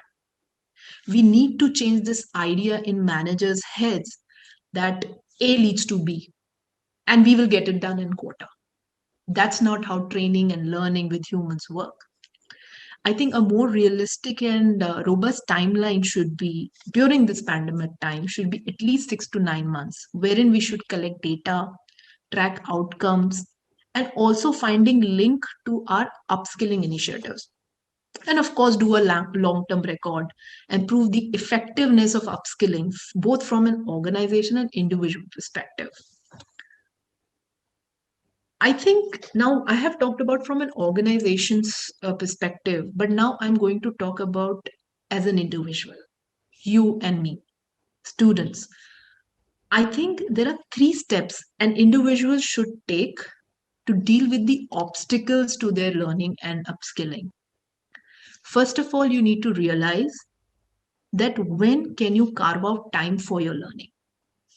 See, working from home makes this more practicable because you have much more control over your time and you're not bound by the office and my environment and commute and rest of the things. So, and the second thing is you need to plan what to do with that time. For example, a good starting point is to ask your manager or maybe a professor in cases of student what skills to work on, or possibly even ask for recommendation of free courses and resources in order to move the conversation away from the cost. So now, and the third, of course, is actually carrying out that plan. It is the attempt of forming a habit of carving out time and actively using it to learn. I do say to everyone that there should be an hour for your physical exercise, say 15-20 minutes for meditation, which is your mental well being. And third is about reskilling and upskilling. You can have a 1 hour to read a book or do a course online just from a skill perspective. And it does not have to be necessarily, I mean, work from home gives you that kind of option. You can manage it well throughout the day. Another important factor is that leaders, for example, in any organization, if there is a leader who is a role model or an aspiration, then of course, definitely that will be critical because humans are naturally influenced by success. And when they find that the leaders are someone who believe in continuous learning and they have the evolving motivation to learn, then this again becomes higher. Leaders need to emphasize and re-emphasize the need for taking ownership for learning and career. Learning agility should be mandatory for survival, and this lesson needs to be continuously drilled down into the organization. And leaders should also create platforms and opportunities to learn and recognize people. And they should celebrate people and learning experiences and their learnings through shared communication, town halls, and everything. So these things needs to be done when it comes to the learning phase. So now to the second topic of employee engagement. I would like to start by a quote by Maya Angelou, an American poet and a civil rights activist, who famously said, "People will forget what you said. People will also forget what you did, but people never forget how you made them feel." I think the notion of employee engagement is a little redundant now, and it now is about employee experience. I think as an HR, we all will agree that we have moved on from employee engagement to employee experience, which is more holistic in its approach. It is actually a concussion of 3 elements. One is the mood of the employee, second is experience, and third is performance. If we put all these together, then we have something called engagement. So now organization need to focus more on producing a conducive environment where people feel flourishing and engaged. While technology is important lever, but we need to factor in the fact that we have to break down employee experience. In the earlier traditional HR segment, we used to be dependent on Gallup engagement survey, which was very manager led engagement. However, today's workforce is more holistic and experience driven. And what do you think is the first touch point of experience? Is it the welcome or onboarding? No. In this digital age, it starts from the moment a person decides to change the job. The questions you need to ask as an organization is, how do you position yourself as employer? As some of the speakers mentioned, Google, Facebook, they are investing huge amount of cost to position themselves as an employer. Then second question is, what is your organization's social media feedback? Then of course, does your job posting has the right keywords to catch the eye of any web crawler? Does your company have a greater sense of purpose? Do your employees talk good about your company and they happily refer people in the organization? These all, according to me, are the engagement touch points which HR sometimes tend to miss. Now, if you ask me, the complete employee experience checklist starts at a recruiter level. We have to make the application process easy for the candidate. There should be a seamless tech-enabled process right from application to onboarding. We have to create a very candidate experience-centered hiring program. And we should share in-depth feedback with the candidate and also take their feedback. The second role comes when the person's join is of manager. A manager should ensure a psychological safety in terms of providing them the right support, their team members the right support, the right guidance, give them time to breathe, to focus on physical and mental well-being to get the desired outcomes. Managers should also work on their self-bias. They should also reward people who work on self-improvement. And that takes us back to the reskilling and learning topic. Another important role is of a leader of the organization. A leader should be collaborative, should have meaningful recognition for people who are engaged, people who are willing to learn, and they should stay vision focused. And also, they should be enabling a very positive work culture. Now, what is the role of HR in all this? Our role is from a systems and technology standpoint and policies.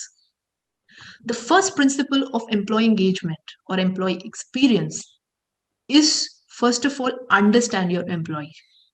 Like you must be knowing the marketing teams who design a buyer persona or a consumer profile. I think as HRs, we should wear our marketing hats and understand our employee persona first. And an important indicator is demographics. And I would give you a shortcut way is to segregate them as per generations. Engagement plans cannot be like one size fits all. Millennials have a very different aspirations as Gen Y. Since the chunk of employee population is Gen Y and millennial, HRs can save time and design some engagement plans in these two categories. However, I'm not saying that the Gen X and baby boomers engagement is not that important. But we know that their persona has a proven sense of stability and direction. I believe they're at the higher level of Maslow's hierarchy of need. So definitely they have more sense and understanding of what's going around. So this is what I feel is having HR enabling policies focused on different demographics of workforce. We have to also track employee experience. So periodic measurement of select drivers of engagement is insufficient. organizations work towards getting a real-time pulse of employee experience across touch points on a regular basis. Physical wellness, financial health, social engagement, and overall satisfaction actually impact the emotional state of the employee, and it should be tracked by an employer. One of the AI chatbot of employee engagement, I would not like to name the company, they have implemented, and every evening that chatbot asks the employee, how are you feeling today? So this actually helps to monitor the mood and the experience that the employee is feeling on a given day, instead of doing a survey on a quarter or a 6 monthly and yearly basis. And of course, with this so much feedback coming from the employees, we should maintain trust. If there is a negative feedback, if there is something wrong going on, it is the responsibility of HR to trust and also protect those people who are raising their voice, and they should not be penalized in any way for highlighting what's going wrong. And of course, as mentioned by Ankita, that we should have personalized engagement plans in terms of ensuring the success in the overall success during this pandemic time. To summarize, I think everyone would like to understand that how do we make sure that employees are deriving positive experience from their workplace. The first important lever is belongingness, the feeling of being part of a team, group, or an organization. When employees wear their hearts on their sleeve and take great pride in associating themselves with the organization, that's when you have a positive experience. The second important is purpose, which already Ankita and Ankush have talked about. Having a clear understanding about why one's work matters and what is it in for them. It is about understanding why one needs to go an extra mile for a company. The third part is achievement, a sense of accomplishment that's derived from the work that is being done. And fourth is happiness, the feeling that leads employees to greater motivation and satisfaction so that they are happy to come to work every morning. And fifth and importantly is vigor, the presence of energy, enthusiasm, and excitement at work. If employees are not passionate and they're not energetic about their work and workplace, success and sustainability cannot be guaranteed in the long run. So these are some of the thoughts that I feel are important from an engagement perspective. So thank you so much for your time. Thank you, Ms. Pallavi Gautam. It was really, you highlighted the other aspect, the behavioral aspect of the topic which we're discussing, especially the physical and mental well-being of the employees, highlighting some of the key strategies, in fact, how to, take care of such things. So thank you so much. So before we move on, may I request Ms. Garima to do the felicitation of Dr. Ankita. So we would have loved if ma'am could be with us for the entire event, but I think she has some prior commitments. So thank you so much, Dr. Ankita, for your time and energy and sharing your inputs with us. We would like to acknowledge your presence by presenting a memento to you. Can we please have the memento?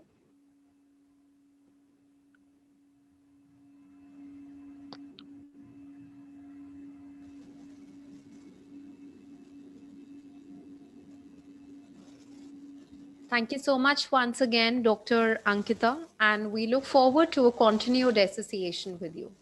Thank you. Thank you. Thank you so much for this wonderful opportunity. And I'm extremely sorry there's some urgency. I have to step out. Ankush and Pallavi, it was wonderful listening to you. We'll connect with you guys. Dr. Amit, I'll miss yours, but I'll definitely watch it in the video. All of you, take care. And thanks once again. Thanks, Ravi. Bye-bye. Thanks, Dr. Ankita. Thank you. Over to you, Maruf sir. Okay, now moving on, we have the last speaker for the session, Dr. Amit Paranjehi, who is the Associate Director, HR with Tata Communication. So may I request you, sir, to please highlight the key concerns, key issues of the topic. Over to you, sir. Sure. Thanks, Dr. Maruf. And in the interest of time, just wanted to check how much time do I have, because I think your session was scheduled for an hour. Uh, Maybe you may, 5 minutes sir, would be take good. 5 to 7 minutes.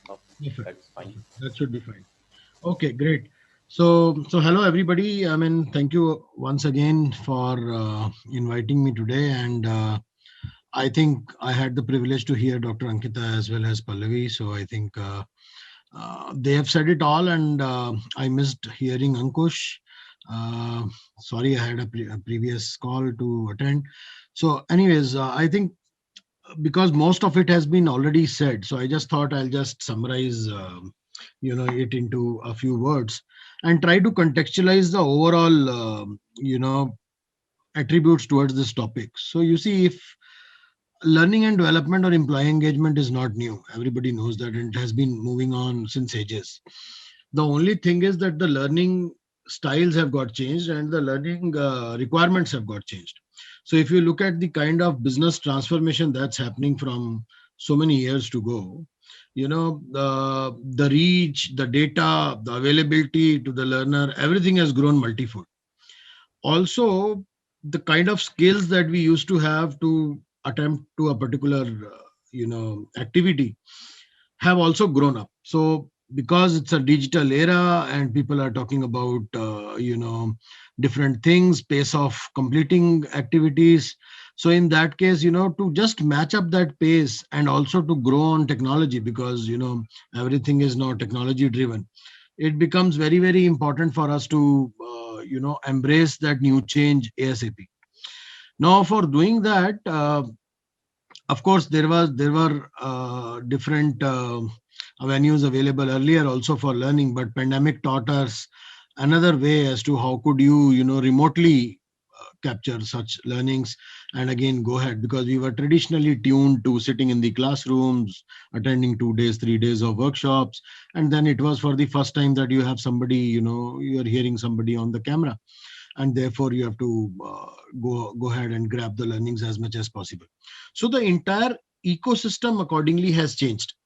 Now if you talk about digital learning, if I was to talk about 2 years back only, digital learning for people would be any learning that's available on YouTube, Google, any of the MOOC platforms that exist, and somebody would just go and click and probably get a short term membership, complete a course and finish.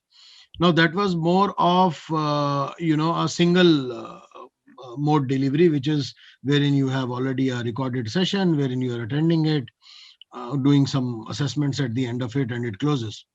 Now we go a step ahead wherein we said, okay, even if the digital content is now available, how can we make it more interactive? So it went into the VILT modes, which is the virtual instructor-led trainings, wherein a trainer would come and talk to you about it.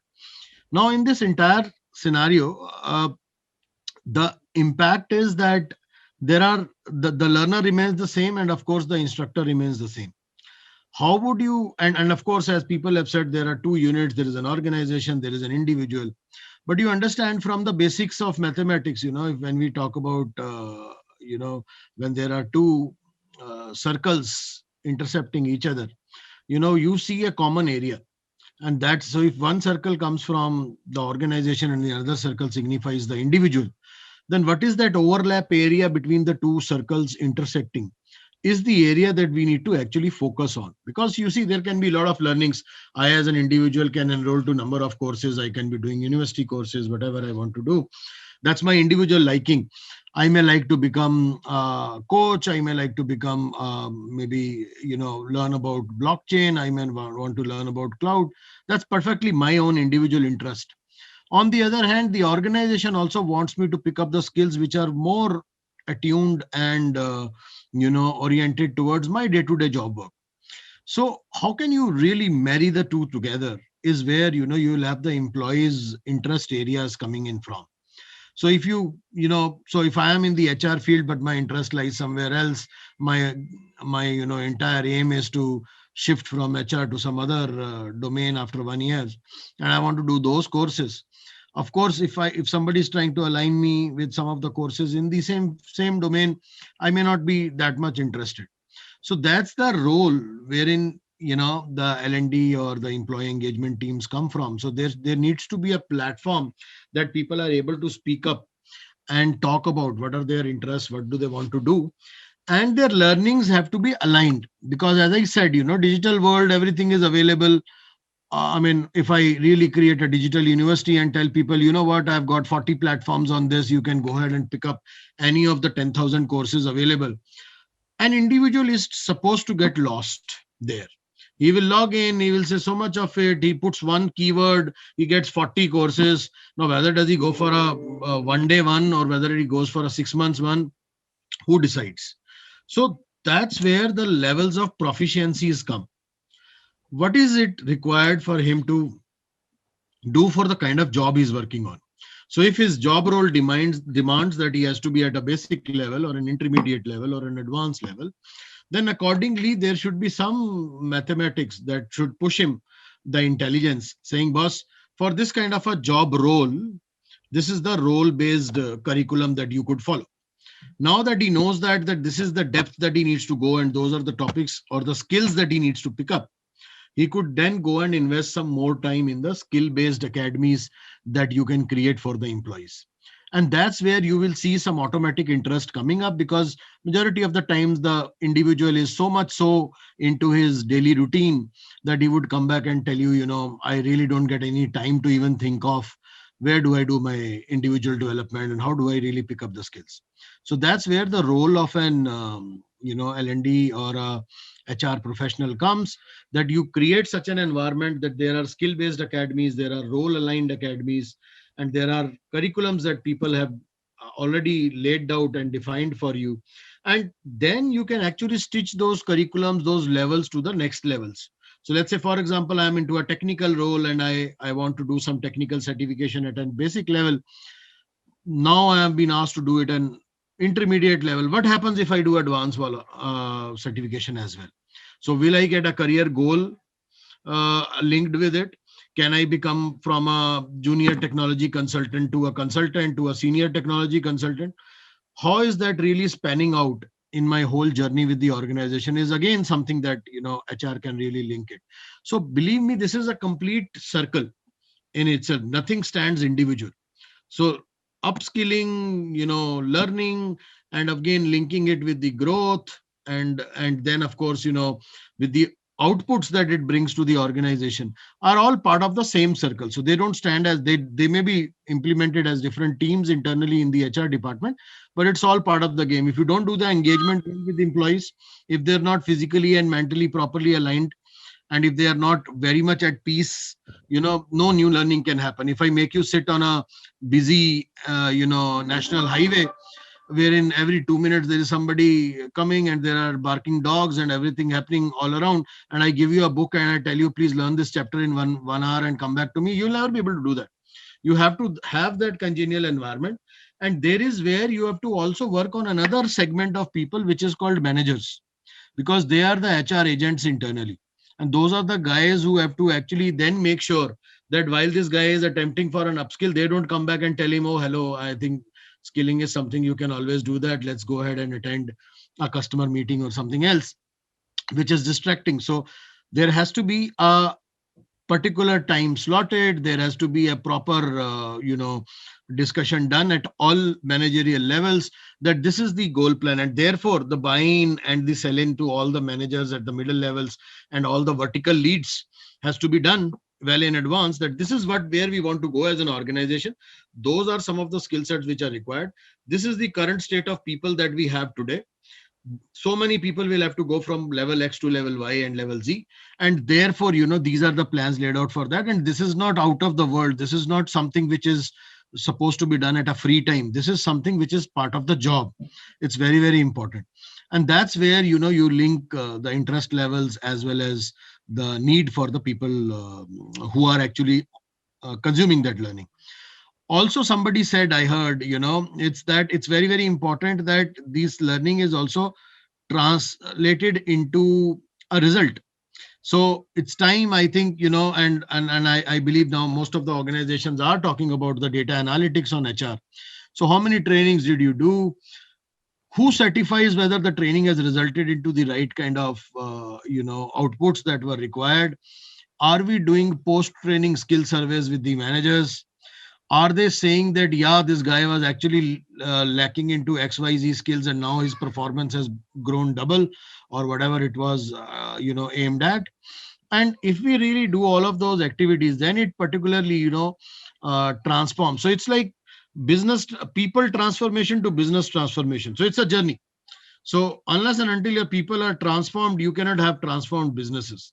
Only technology cannot do it. You need people who work on that technology, who make that happen. So for that, if you're really working into that direction, you're taking the buy-ins, you're also getting it revalidated after the trainings and learnings are done. And then you're also publishing a dashboard that says, okay, here we were, here we are, and here we want to go. Then that links the entire thing together. What probably happened in the pandemic times is that people lost that mental cool. There were a lot of personal, social, and other kind of pressures which were there, and that's exactly leading to the example that I told you. Learning was always there. It was a requirement at any point of time, but now doing that learning itself became very difficult. One, the classrooms were gone. We were never attuned to the digital learning. Two, the scenarios all around are so fussy that I cannot have that peace of mind to actually see myself growing to the next level and doing things. That's where employee engagement became very, very heavy, and that's where it became very important that now how do you take out the individual from that stress level? How do you really make sure that there is a proper, there's a proper schedule around it? He's not completely burnt out. He's taking due care of his physical and mental well-being. There are programs like say meditational programs, a lot of others which were being implemented in various organizations for the employees. There were some health programs which were launched for employees to do constant exercises and all of that, so that you're always agile and you stay connected. So stay connected is a very important word there. As long as you feel that you are connected to the roots of the organization and there is somebody who says, I care for you, that's the only employee experience, as Pallavi talked about, that you can deliver to somebody. If he feels there is an entire organization standing behind me and those are the people who actually care for me, not only that they care for me, they want me to grow to the next level, and they're showing me a clear cut path to do so. That's exactly where people feel that, yes, now this is an organization and this is a path that I need to follow, and automatically your individual interests and organizational interests get married to each other. So with that, I think most of it has already been said. So I'll just limit myself to this only. I hope I have not gone much beyond 5 minutes. And once again, thank you, Dr. Maruf, and thanks, Ravi, for inviting us here. And those are a few words from my end. Thank you. Thank you, Dr. Amit, for highlighting, the key issues, especially when it comes to the robust feedback, wherein, the employees would know what are the different levels, the job roles, and then accordingly they will expect what skills are required. So,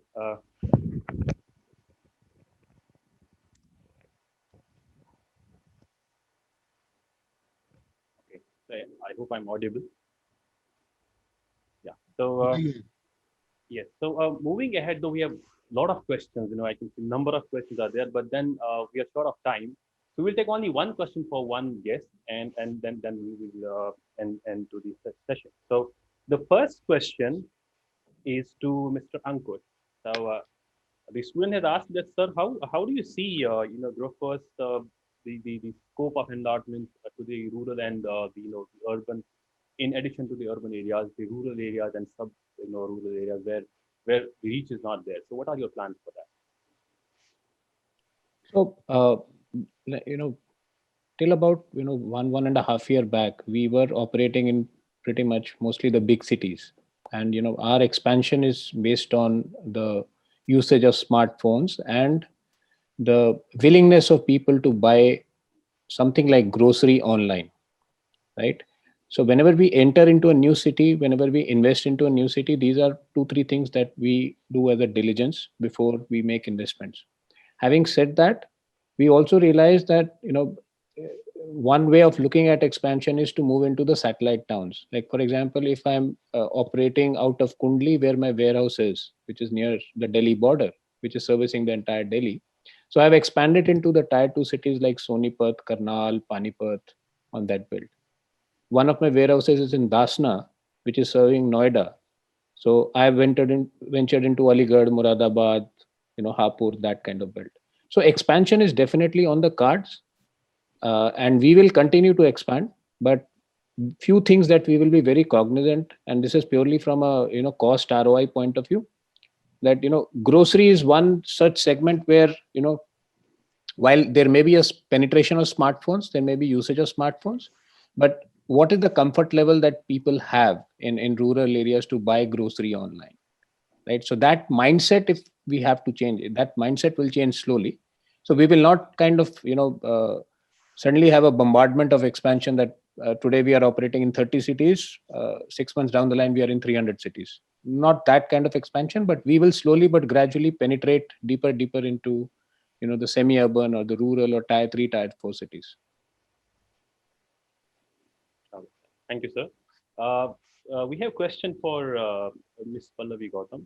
The student is asking, what do you think, what all is required for a candidate when it comes to now the virtual interview? Because there must be expectations, when it comes to HR. So what are the expectations from the students when it comes to virtual interview? Okay, you want to understand from a student's perspective when they go for an interview. Yes. How do they showcase themselves?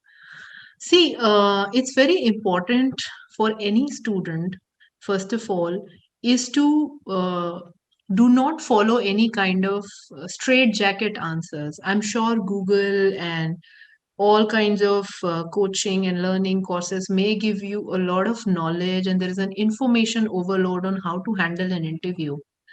But at the end, it only matters that you be yourself in terms of the skills that you have showcased in your past. I'll talk about education, the kind of academics you've had, the kind of initiative. I think today HRs focus more on skills like, especially in students, like initiative. They focus more on communication. In a virtual world, there are only two important skills: communication and listening. I think I would urge these students to understand what's the difference between a communication and a listening skills, and what kind of listener are you? Because it's very important that you're a good listener. When I say listener, you understand, you grasp, you empathize with the person who's talking, and then you give your answers and solutions. So these two important skills are very important for a student to have. And third, of course, telling them what, again, we are back to the topic of skills. If a person understands data, if the person understands technology, it's definitely important. And of course, the third is the innovation or the creativity. For example, how could you leverage technology to solve a business problem? In my experience today, I've just joined Tata Medical, which is actually an organization which is working on bridgetal model. When I say bridgetal, it's about bridging the healthcare with technology. Whatever gaps there are in the healthcare system today, bridging that gap with technology. So this is going to be very important and bedrock, that how you can use your digital acumen or knowledge to solve a real-time business problem in any sector, in any retail, BFSI, healthcare. So that is going to be the three main aspects: communication, listening, and using technology to solve business problems. Thank you, ma'am.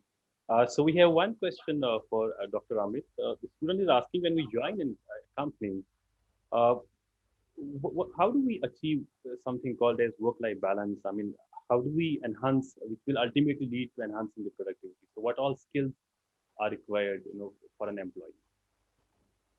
So it's a very wide question, you see. So because work-life balance is one thing and achieving perfection in what you are doing is a different thing altogether. But yeah, the only thing is that so the point is that you don't need to worry about the work-life balance. The day you stop managing it like a dedicated job, it automatically comes. So you see, all you have to do is concentrate on the job at hand, and it's up to you. See, it has to be, so what people think is that when they are working for the organization, the organization is the employer and they are the employee. So it's the all kind of liabilities and problems are for the employer to manage. But if you start working yourself as an individual unit wherein you feel whatever you have been given, that particular portfolio you are the CEO of, and you have to manage that fully, that's where you get that sense of responsibility. And when that sense of responsibility comes, and when that when you are actually committed and dedicated towards the results for the thing that you want to achieve, then there is no question of looking back. And automatically then you become better planner, you have to manage yourself well. So it's all about time management, it's all about project management. You have to prioritize your works, you have to see what to do at what time. And when you are prioritizing, your family is of equal importance to you. So that's where you have to see. So these are all now tasks in your hand, and you are a CEO of your own organization, which is brand you. And now you have to see that if I have to do these 10 tasks together, one to increase my business and two to satisfy my family members and people around me, my social circle, how do I really do a proper amalgamation of the both? But to become an SME or to get growth, you have to make sure that the sense of ownership and responsibility has to be depicted at job level, irrespective of what the results are. Results at sometimes may not be good or may not be as expected, because you are new, you may fail, you may have to learn and relearn again and again. But at least make sure that you give your 100%, and try to manage it as much as possible, and be honest, and ask for support wherever you feel like you need one. Yeah, Hope thank that you, sir. answers. Students, I'm sure there are a lot of questions, but due to the lack of time, we'll not be able to take in this session. But you continue, because the next two sessions you have the opportunity to ask questions. So I will just briefly summarize before we close the session. So we talked about skills and we talked about retention. So the guests talked about a lot of skills, broadly, the technical skills. And today we talked wonderfully about the behavioral aspect, how individuals are becoming more and more important rather than having a scheme for a group of employees. So individual involvement, especially when it comes to the behavior and the development plan for all the individuals. So we need to develop the relevant models we're talking about. So a lot of discussion was on this aspect. So I thank all the panelists, the guests, they have taken time, and then they have really gone depth when it comes to the engagement of the employees in terms of skills, and finally, which will lead to retention. I thank everybody. Thank you. Pleasure, thank you very much. Thank you so much, Maru sir, for moderating the event. Also, we would now like to felicitate our guests here. Mr. Ankush Arora, thank you so much, and we would like to acknowledge your presence by presenting a memento. Can we please have his memento? Thank you so much, sir. Thank you. Ms. Pallavi Gautam, we would again like to acknowledge your presence by presenting a memento.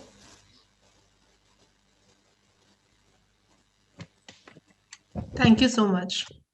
Thank you, ma'am. Dr. Amit Parinja, can we please have his memento?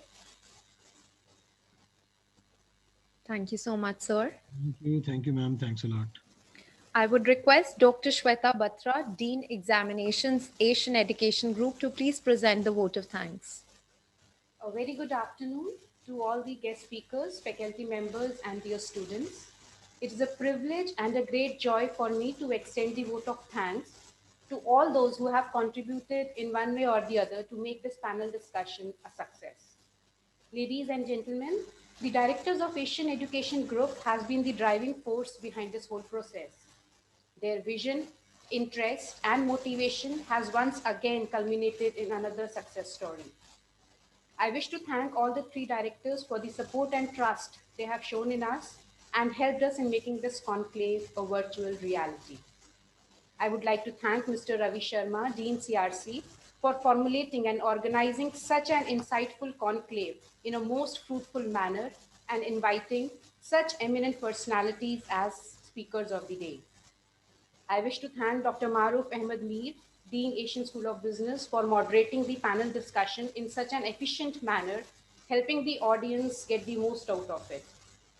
We have been fortunate to have some of the renowned identities from industry, and this panel discussion would not have been possible without them being virtually present with us today. I would like to thank Mr. Ankush Arora, Senior Vice President, HR Growers, who rightly highlighted the difference between a good organization and a great organization. I would like to thank Ms. Pallavi Gautam, Talent Partner, Tata Medical and Diagnostics Limited, who very well stressed on the growth on mindset of people and the importance of handling physical and mental well-being of the people, and also highlighted the various touch points of an HR.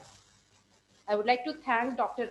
Amit Parinja, Associate Director, Global Learning and Development, Group Corporate HR, Tata Communications Limited, for explaining the importance of embracing new change and highlighting the importance of employees' interest with the organization interest in terms of upskilling their talents. And I would like to thank Dr. Ankita Singh. She has to leave in between because of her busy schedule, who is the Senior Vice President and Global Head Cygnus Datamatics. She very beautifully explained the requirement of a unique model for every organization and the importance of digital literacy. Thank you, sir and ma'am, for bringing your expertise and experience around the table and engaging in such a fruitful, constructive, and open exchanges on the topic upskilling in challenging situations and retaining talent through employee engagement.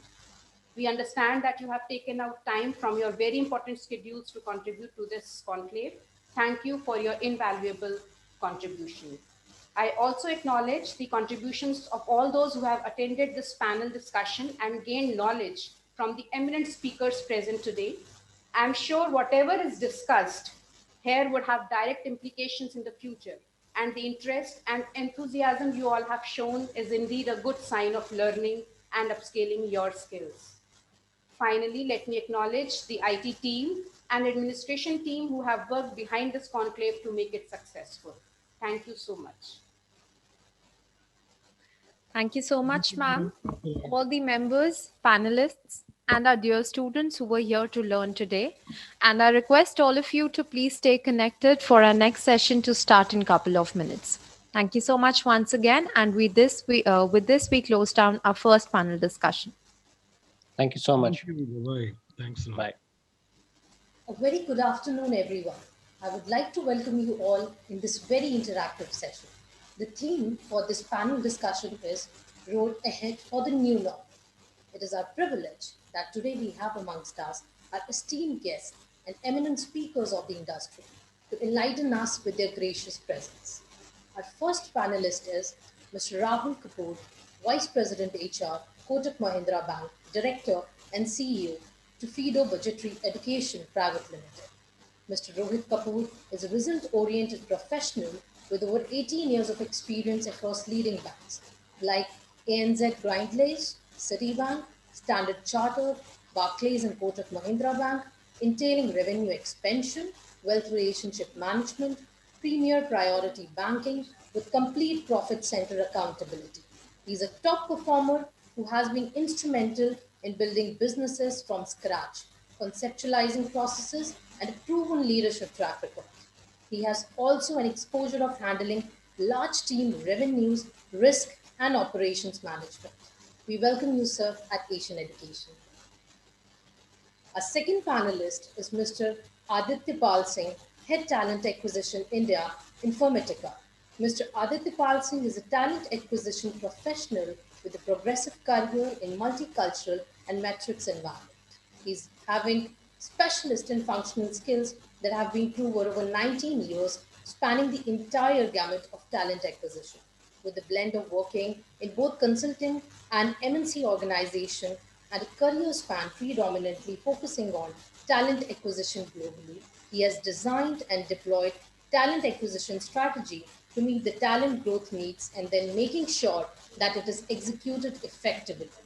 Also, he has an exposure to setting up recruitment processes and development of recruitment tools and technology.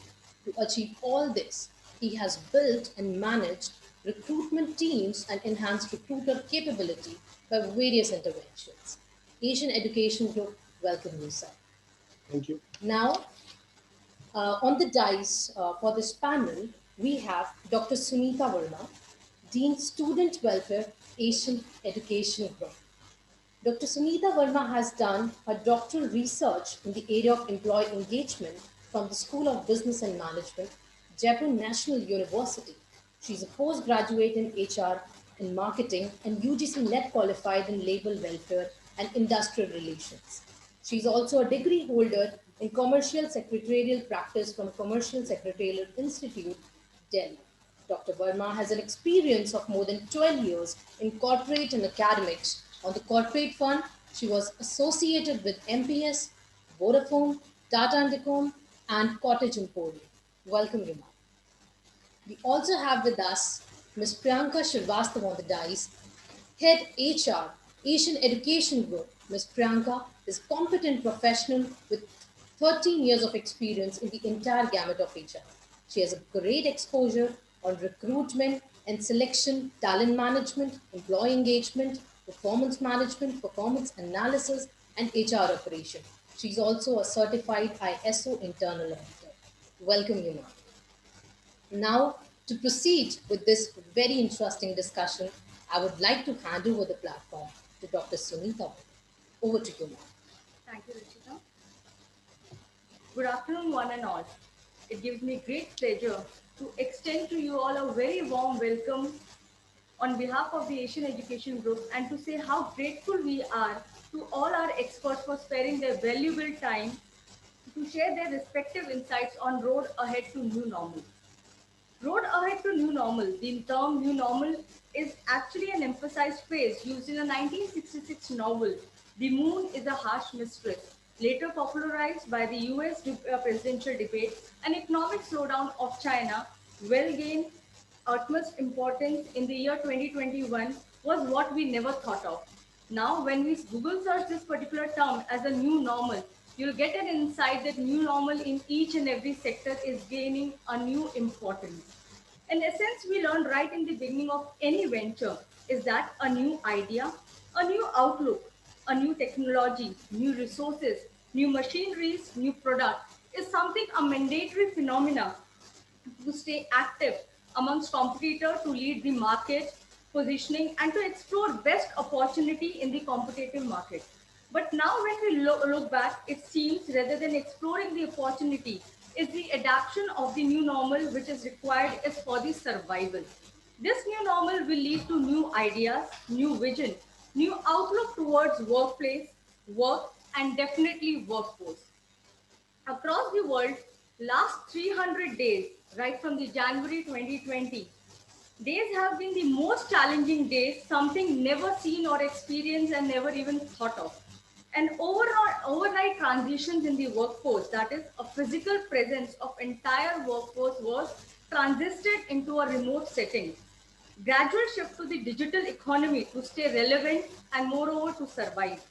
Change in workforce demographic, that is an increased demand of millennium and generation Z workforce, and a step back for a challenge, a step back or a challenge for the generation X to find the market and the job opportunities for themselves. Converging of personal and professional space, that is a challenge to what we used to focus upon a balanced work life. People turning into the work from home model really faced the problems wherein they were not able to manage their personal and the professional life. And that's the reason why their entire work life balance was disrupted. Then we have a new syndrome which emerged during the COVID-19 phase, which says that anytime, anywhere syndrome. Work from home model definitely helped out to survive. But yes, that has created an anxiety and a stress among the employees wherein they were not able to gel upon, they were not able to meet the deadlines that has been given. And that's the reason why they were working hard with anytime and anywhere model. Explosions of various webinars, online trainings for the employees to upgrade their skills. Despite of initial anxiety and distress, employees have accepted this new normal work from home model focusing upon work ethics and self-monitoring with an intention to accomplish the goal that has been given to the industry. But the only intention or only mission that they have was survival. nothing more than that.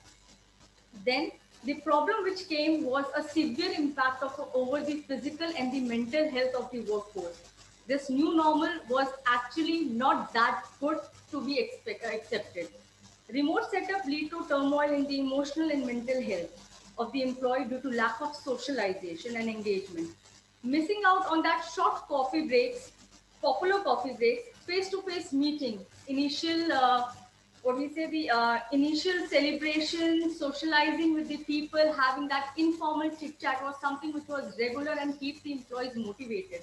But now, when it comes to new normal, we need to rethink about those motivation models. Unavailability of the appropriate IT infrastructure and the support. The companies which were good, that is, the companies which were able to have a good IT support, manage this COVID situation and the post-COVID situation as well. But what about the banking sectors, finance sectors, education sectors, and many more such sectors which are facing problems because lack of the proper IT infrastructure and the support they have? The kind of a labor workforce that they have, which are not that you can say not that adaptable to the digitization model. Startups, the economy motivating young building entrepreneurs are juggling to absorb this new normal funda and has shown their unpreparedness towards crisis management, resulting into massive layoffs, pay cuts, forced resignation, adoption of survival strategies. Looking back last 300 days is not easy, but important to foresee journey ahead. We cannot wait for the things to get more normal, but yes, we need to find out that how we need to adopt with this new normal area. The need of R in the world is evolving and HR with it. The pandemic has quickly forced to human resource to transform and adapt new normal for the survival. We understand that it is important that HR, that is human resource, evolves and transforms. But do we have clarity about the interventions that can be adopted to make this new normal more easy and more adaptable? This particular session, lot many questions with restricted insights. I request my experts on this panel to envision us about with this new normal and how can we adapt this new normal as a regular mode and we look forward for the next normal rather than the new normal. So in order to have this insight, I'll request our first panelist, Mr. Rohit Kapoor, Director and CEO to Pedu Budgetary Education Private Limited, to share his insights on new normal. Well, thank you, ma'am. Thanks a lot. And I feel I'm surrounded by experts from the HR field. Me myself being from the business front, being an expert there. Okay, and I would like to really congratulate you the way you have summarized the new normal. I think more or less the majority of the changes which are coming our way have been summarized beautifully. Okay, so carrying on, as we are all aware, the pandemic has fundamentally changed the way businesses are being run now. We hear of terms like productivity. These have become really big terms: work from home, and the redundancy, salary cuts, job cuts, all this. So there is a lot of negativity which we heard in 2020, and 2020 they say was one of the hard years and once in a century kind of a year. So what is the road ahead now? And as the topic says, road ahead for the new normal is once the pandemic is over, once the virus becomes history, I think the effects will still linger on. It's not going to go back to the good olden days, as they say. But I think the way I look at it with a lot of optimism still, and especially being in India. I think the students obviously would be a worried lots, to an extent. But I think all of us together need to look at the positive sides. Look at the new things, and any pandemic, any recession which comes our way. You're talking of 2008, 2009. There were companies, there were giant conglomerates, MNCs, which were being formed that time. I mean, Flipkart is one example. And as we speak now, as this moment, you never know, might be a new company, new giant being formed in any basement. So I think new technology, you look at sectors like maybe insurance, ITES, you look at entertainment industry as a whole, social media, online gaming, everything, the way we travel, the way we work, the way we spend our leisure time, everything has gone a huge change in the last year, and I think that is the way forward also. So for students going forward, I think new avenues are opening up. Every business has become a technology business. So for each and everyone, my only feedback would be you have to keep enhancing your skills. Data analytics, I don't know whether there is a course on that, but yes, we are living in a world wherein there is certification available. There are knowledge enhancements. There are sessions, there are experts there. So data analytics is one which is going to be paramount going forward. Why do I say that? I mean, a lot of organization which understand the way forward, the journey ahead, will be depending a lot on analytics. How speedily, how clearly the data is analyzed. I think that will help in survival. As ma'am you mentioned on the survival bit also, I think what we have seen of late is the contingency planning more, taking more importance than being efficient, so than being making short term profits. So it's a question of survival for the organizations first. So you see a lot of steps being taken there. You hear of job cuts, you hear of cost reductions. There are smart organizations which have really used this pandemic as an opportunity to correct the way they operate and to become more efficient in the long run. So for example, I'll tell you, you spoke about banking sector. I know, there are huge banks which have really, reduced their rental costs. So the rentals they were paying for their premises going before the pandemic were huge. 30-40% reductions have happened in the cost there. So similarly, the matching of, the skill set, the leadership, critical positions, that has undergone change. I think for students, a positive message is more than experience. Your skills, your ability to take decisions quickly, your multitasking abilities, they will become more relevant now rather than people with experience.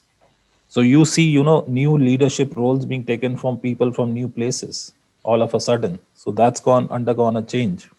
So your character, your ability to deliver results, I think that is what is going to matter in future rather than just being a an experienced resource. So that is there. As I said, each business has become a technology business. So your ability to be upscaling of your knowledge skills, that is going to be an ongoing process. And how agile you are, how quickly you adapt to the new normal, that is going to be a major differentiator. In terms of organizations, now going forward, their alliances, their partnerships, the vendor hiring, everything has undergone a change. The main focus is the flexibility to adapt to the new changes in the future. That is going to be the main deciding factor. So as I spoke about the contingency planning part, lot of emphasis is being placed by organization on risk aversion, and especially the external risk. When I say external, we, prior to the pandemic, there were a lot of talks and trainings and all that done, but the real execution, and when we were hit by the pandemic, it really came out where we are lacking. But now it's not going to be talk alone. It has to be real execution on the ground. Because I think going forward, organizations have realized the importance of external risks, which are, which can hit any organization and disrupt its efficiency and the survival also. So pandemic is one, you have maybe, any recessions, any earthquakes and all this. So a lot of emphasis is being placed on handling such disruptions in future in the organization. So what are the skill sets required? How do you do risk management techniques and all that? That could be one area to be looked at. Yeah. So as I said, online gaming has become really big. Entertainment industry, social media has really become big. So my request to each and every student is very clearly that you need to adapt to the new opportunities which are coming up. A lot of learning has happened in the last year for businesses, for leadership, for employees, or as for HR training, everybody. How quickly they are able to adapt to these new changes. That is what is going to make a huge difference between a successful, a large moving forward organization versus others. Yeah. So these are the basic fundamentals which I think. And my request to each and every student participant who's here, you will keep hearing a lot of negative stuffs like salary cuts and all. But if you are skilled, you are efficient, you are quick mover, and you have that multitasking ability with the skills required in the new sectors which are coming up, I think for you, I mean, the opportunities will suddenly go up. I think it's going to be a real booster for you. The way post pandemic road ahead is going to be.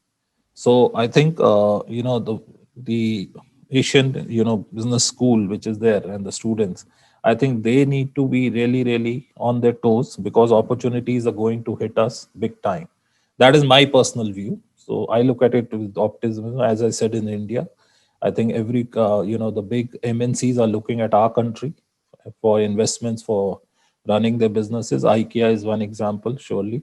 And off late, you see Tesla also coming into India now. So these are big names which are not thought of. So for banks, for example, specifically, and I'm sure other organization also, what we are doing majorly is we are reskilling our sales force. We don't have the the experience as individuals, wherein we were supposed to sell, do sales remotely. It was always face to face, physical sales happening. Now we are supposed to do it remotely. So how do we upscale and how fast we do it? That is happening. A lot of processes are getting automated. So therein again an opportunity comes up for all of us. So these are the changes, I think, which are going to stay with us, and a lot of work will continue to happen. And as I said, COVID gone, once it's over, still the effects will remain and the new way of working will carry on. It's not going to be the back old days. I don't think, that makes, the, any, I shouldn't be using the word sense, but obviously it's not a, prudent thing to think about that we'll carry on business with the way it has been run till 2020. It has to be new, it has to be efficient, the decision making has to be fast, focused teams are being formed. So all this will matter going forward. Are you prepared for that? Are you skilled enough? That is the question which is going to remain. So, ma'am, digital is going to play a defining role for sure. And we are already seeing the effect. As I said, each business has become a technology business. So, we need to upgrade our skills accordingly. Uh, I think that's from my side, the road ahead to start off. Yeah. Thank you so much, sir. To conclude this thing, I think what the sir said, what the Rohit sir said was very insightful. That is a flexibility, adaptability to the changing environment with positive attitude to upgrade yourself and move with the digitization is the key mantra as in road ahead towards the new normal. Now I'll request our second panelist, Mr. Aditya Pal Singh, Head Talent Acquisition India Informatics, to share his insights on the topic. Thank you, ma'am. And I think you've covered quite a few points in the introduction, and then Mr. Rohit also spoke about quite a few of these points. So I just want to make sure that I don't duplicate the effort by both of you. So if you look at the pandemic, there's something called a Martek's law, which basically talks about adoption to technology.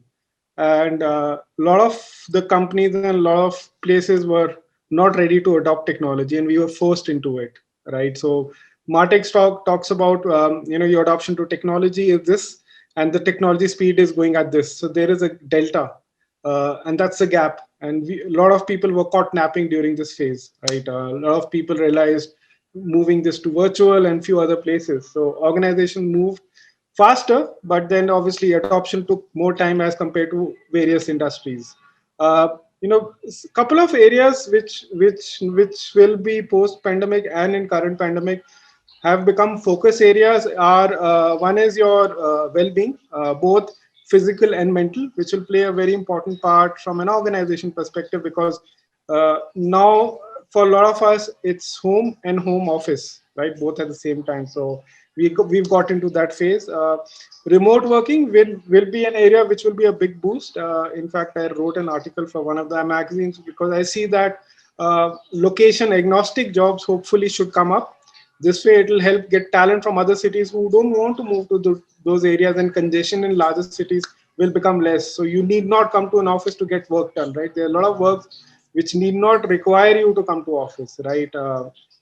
Uh, Teams will become far more agile when it comes to people in the organization. They are smaller teams, scrum teams, which basically look at delivering things on a faster note. Sir already spoke about digital model. I think that's the way a lot of adoption will happen, and a lot of people will move into that direction. That is anyways happening. Um a key area you will see a change is on leadership, right? It will become far more adaptable, far more flexible. You've seen leaders speak upfront, far more humane, right? Resiliency, creativity, situational leadership, I think these are the qualities which will come into play for leaders in the future, from an organization standpoint. Now, let me come about to some of the skills which I feel for the students will be very important. I do quite a few webinars on workforce of the future, and some of the skills which will be very important for the future. This thing is, one, you realize the fact that there are multiple generations going to work. Gen Z is the new one which has come into workplace, so you can imagine the chaos which is happening at the workplace, right? So some of the skills are like complex problem solving, critical thinking, creativity, people management, because imagine managing people who are virtual, global, remote, emotional intelligence, being more empathetic, judgment, but taking not into current into account, but also future into account, being far more service oriented, anticipating your customer before they come to you, right? Your ability to negotiate and uh, cognitive flexibility, right? These, I feel, these are some of those areas. And learning, obviously you have to be a continuous learner. We are all learners as we speak. I see a concept called T-shaped learning a lot, where we basically are, while you are an SME in one area, it's important that you understand the peripheral functions also next to you, for you to learn, and then make sure that you contribute to the growth from an organization perspective. So just wanted these are my inputs. Just wanted to be precise and brief on that. Thank you, ma'am. Thank you so much, sir, for the insight in regards to specifically the leadership style. I'll really acknowledge the thing is that a situational leadership is something which would be there mapping a road ahead for the next normal, because this is something which is, I was also reading that don't let the crisis opportunity go away. So take this crisis or take this particular situation as an opportunity, and definitely you will find something more to move ahead rather than just survive. So I'll be having few of the questions, right? If the very first question that I have with me is for Rohit sir. Yeah, ma'am. Rohit sir, with the pandemic set to transform higher education setup, we know there are huge challenges as well as room for innovation. We'll request you to kindly share your ideas of new normal in education setup, focusing on enhancing learning experience and gaining of the knowledge. Yeah. Okay. Ma'am, as we all are aware, the way education, is being imparted, that's undergone a huge change. Everything has become virtual, and as we speak till now, also there's huge debate whether students should be coming to schools, colleges, or should it be online. There is a rift going on between the education, the educators and the parents. Yeah. So all this is the new thing, new normal now going forward. What do we do? The opinions are divided whether the way we are imparting education now, is it really up to the mark or not. Very very blunt and honest thing I'm saying, that whether it's delivering the purpose it is there for. So this is a time wherein a lot of transition is happening across sectors and not only education. Going forward, yes, technology, as I said, is going to play a big role, and in education, obviously, it's going to be the main thing which will remain for sure. And everything, I think, going forward, would require technology in its execution. Having said that, my personal view, obviously, that face to face, that interaction with the educators and in the premises and all that, that is required too. So once the pandemic is has gone down, the effects have died down, I think we need to go back to the way we used to. But yes, coupled with obviously the advantages technology offers to us. So I think it has to be a hand in hand with both the the old as well as the new normal, which has to remain in education specifically. Yeah. In terms of everyone spoke about the skills enhancement which is required in various forms. That so the way education will be imparted, the emphasis, obviously we need to keep looking at new emphasis which are required in the education line. What do we educate the students on? So that is also going to throw up some new sectors for sure. As I mentioned, data analytics, a lot of news things were mentioned by Aditya also. So nobody thought of for example, let's say the entertainment sector, entertainment industry as a whole, or a social media.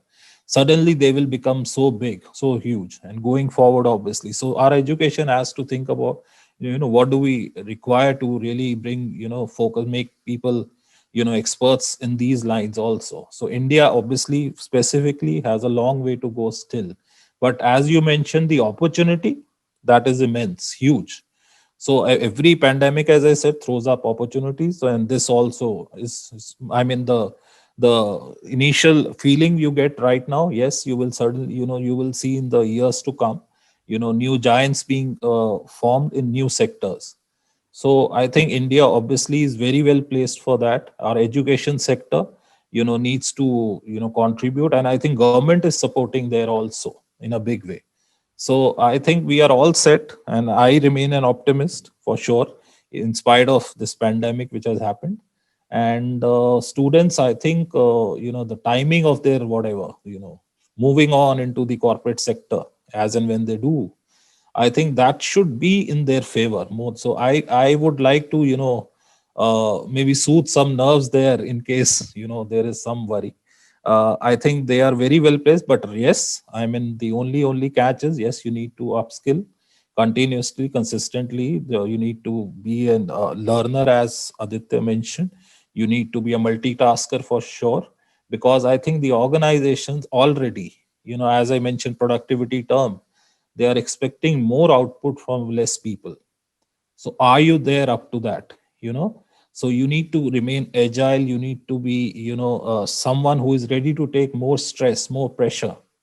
When I'm asking for more productivity from less people, obviously there's going to be no more pressure. Are you up to that? So these are the things which we need to keep in mind while we are preparing our youth for future, for the corporate world. Yeah. Thank you. So much, Rohit sir. I totally agree with this that right now, if we talk about work-life balance, we talk about a very comfortable job would definitely not work out. We need to be ready to face the challenges together with the industry so that we all can survive and look forward. My next question would be from Aditya sir. Sir, I would like to ask your views on, is new normal moreover restricted only and only to digitization of operation and upgradation of human resource on technical front to ensure the readiness to adapt? Ma'am, your voice is little feeble. I can't hear it. Little more, if you can be. Is it clear? Yeah, yeah. So the question is new normal moreover restricted to only and only digitization of operations and upgradation of human resource on technical front, ensuring their readiness to adapt? So the new normal is not, okay. So assumption is everything can't be done by technology, right? I talked about the skills, right? The new normals are the new skills which I spoke about, right? You need to understand it's an adoption to the new direction which we are moving as individuals, right? The skills which I spoke about, your critical thinking, these are the skills, cognitive thinking. These are skills which are not much to do with technology, but your ability to adapt to what's happening around you, right? So while we speak about a lot of areas, from a futuristic standpoint, the workforce has also evolved, right? We need to understand that right now we are getting into a phase where workforce is far more older. It will become far more older by virtue of more medical advancements. So average age, if I'm not wrong, in due course of time will be 74 for men and 77 for women. People will work longer, right? Man versus machine is a separate thing, but people will move to larger cities because they would want to move there because they would want to be in a position where they get better healthcare, better benefits, better other things, right? But then there are countries which will have a similar or different impact, because you will also have countries like Japan who have an aging population. They will have to have a immigration policy flexible to have more younger generation coming and working for them, right? You also have the coming of gig economy, where people want to work for a shorter period of time. Now, what has happened with COVID or these situations is, while a gig worker comes and works for you, after he or she leaves, the insurance is not covered, right? That person is off your payrolls, right, for that period of time. Now organizations are thinking of saying that, do I continue bearing that for the timing till this person does not pick up something else, right? So all of us, irrespective of not only technology but every direction around you, is moving in that direction. It's only that technology is enabling you to adapt to it at a faster pace. Nothing more towards it. But remember for a fact, technology will play a very, very important part. As simple as that, you need to be digitally savvy. That's what Mr. Rohit also spoke about, right? You need to be in that situation where you need, as simple as that, if you don't know how to run a Zoom conversation, it will be very difficult for you to go ahead and do these kind of sessions, right? So some of it is something is necessary, but in due course of time becomes a very important part as we speak. To add on to this, Aditya sir, shall I ask you one more thing, that shall we take it as a defensive strategy or towards looking forward? No, it is not a defensive strategy. It is adoption, right? If you are not going to adopt, it's like being a parent, right? If you're not going to graduate from being a father to a friend, and to be a friend in with your own children, then you will go down the drain after a period of time, right? The relationship across needs to evolve. We as human beings have evolved, right? You moved from bullock carts to today to electric vehicles, right? We have evolved. You need to continuously evolve, otherwise it will become a challenge after a period of time. Thank you so much, sir. The same question for the Rohit sir as well, as a last one, that shall this new normal, we should take it as a defensive strategy or should we take it as an opportunity? Opportunity, certainly, as I said. Just to, before I come on to that, just to add on to what Aditya mentioned, I'll give specific examples of banking. Banking, obviously a lot of investments is happening in digital, and we also want customers to adopt to digital modes for their transactions and all. But what we are seeing, once lockdown has the stringent measures have come down, people are coming back to the branches to do the banking, whereas everything can be done on mobiles, on online and everything. But still, you see, even younger lot, they want that face to face service to happen. That is where the satisfaction comes in. So I'm just giving you one example how so it has to go hand in hand, technology as well as your physical. So, and I'm sure, I mean, in other sectors also, but yes, there are sectors which are technology savvy, and obviously they will encash upon that. So that is just I wanted to add on to that. So yes, opportunity, as I mentioned, every pandemic, every crisis obviously throws up opportunities, and specifically the way India is placed as of now, the the our being a developing economy. I think this is a phase wherein a lot of new organizations and everything, businesses will get formed, and new sectors will also evolve. So I think a lot of advantages are there for surely. I obviously look at it with positivity. But yes, you cannot just go all out. Obviously, there have to be, the, as I said, risk aversion measures to be taken. And you have to be really, really, prepared on contingency planning for sure. Yes, if, these are things which are in order, your house is in order, and you are a quick learner and executor, uh, I think a lot of opportunities will come your way for sure, be as an individual or be an organization. Startups are really booming now. About government is coming up big way with measures there.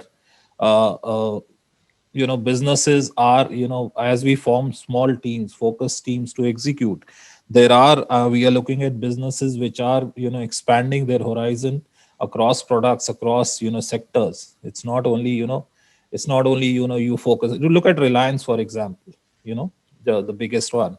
You see how they have moved from being a petrochemical conglomerate to they are adopting technology in a big way and in every sector. So that is the way going forward, and it's an opportunity which, if you are up to it, you will surely catch upon that.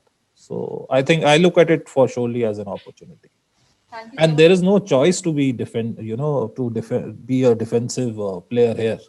If you are going to be defensive, I think you will be left behind and others will move ahead, is my personal view. Yeah. Thank you.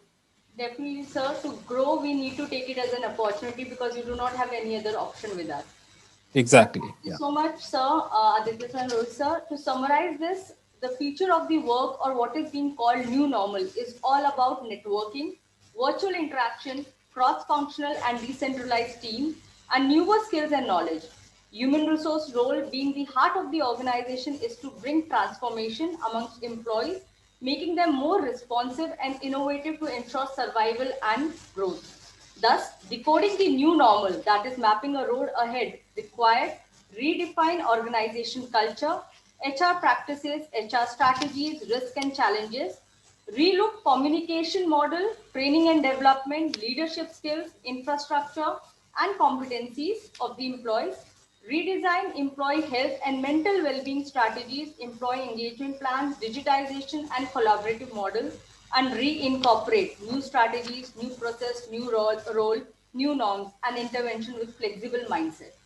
Lastly, as an HR itself, this is the bang on time to design our own new normal roads will be mapped once we firmly admit that it is normal to accept the new. Thank you.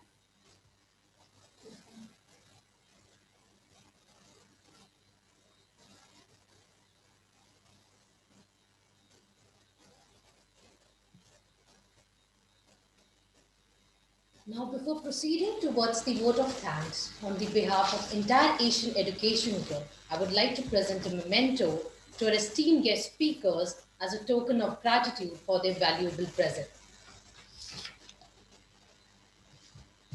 So, Mr. Rohit Kapoor, Director and CEO, Trufido Budgetary Education Private Limited. Thank you so much, sir, for gracing us with your valuable presence. Next panelist, Mr. Aditya Pal Singh, Head Talent Acquisition India, Informatica. I would like Thank to you. Yeah. on the behalf of entire Asian Education Group. Thank you so much for your valuable presence, sir. Thank you, ma'am. Making us with great knowledge and insight. Thank you. Now, I would like to invite Ms. Priyanka Srivastava to deliver the vote of thanks. Over to you, ma'am. Very good afternoon, everyone.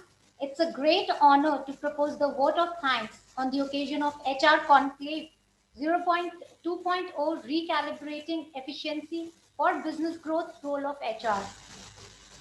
On the behalf of Asian Education Group, I would like to thank each of our panelists for taking their precious time out of their busy schedule to share their perspective on something which has impacted each one of us and ray of hope for a bright and future HR practices ahead. I would like to express my sincere thanks to Mr. Rohit Kapoor, Director CEO, Trufido Budgetary Education Private Limited, for giving excellent insight on road ahead for the new normal. Sir has beautifully explained on how positive side we should be looking at instead of negativity that 2020 got. Sir also spoke about the contingency plan for definitely which is the need of the hour for every organization. Thank you so much, sir, for sharing your theory of road of ahead for the new normal. I would also like to express my gratitude to Mr. Aditya Pal Singh, Head Talent Acquisition, India Informatica, for analyzing the situation and also giving our students the new normal that would be the T-shaped learning, which is not only for the student but also for the HR professional. We should be also taking care of that. At the end, I would also like to thank Dr. Sunita Verma, Dean Student Welfare, for moderating the session. Last but not the least, I would like to thank all the participants and the students for making this panel discussion a thought-provoking, enlightening session. Thank you so much. Thank you so much, everyone, and our esteemed guest speakers for your valuable time and presence. Thanks a lot. Thank you. Thank you. Goodbye. Bye. Bye.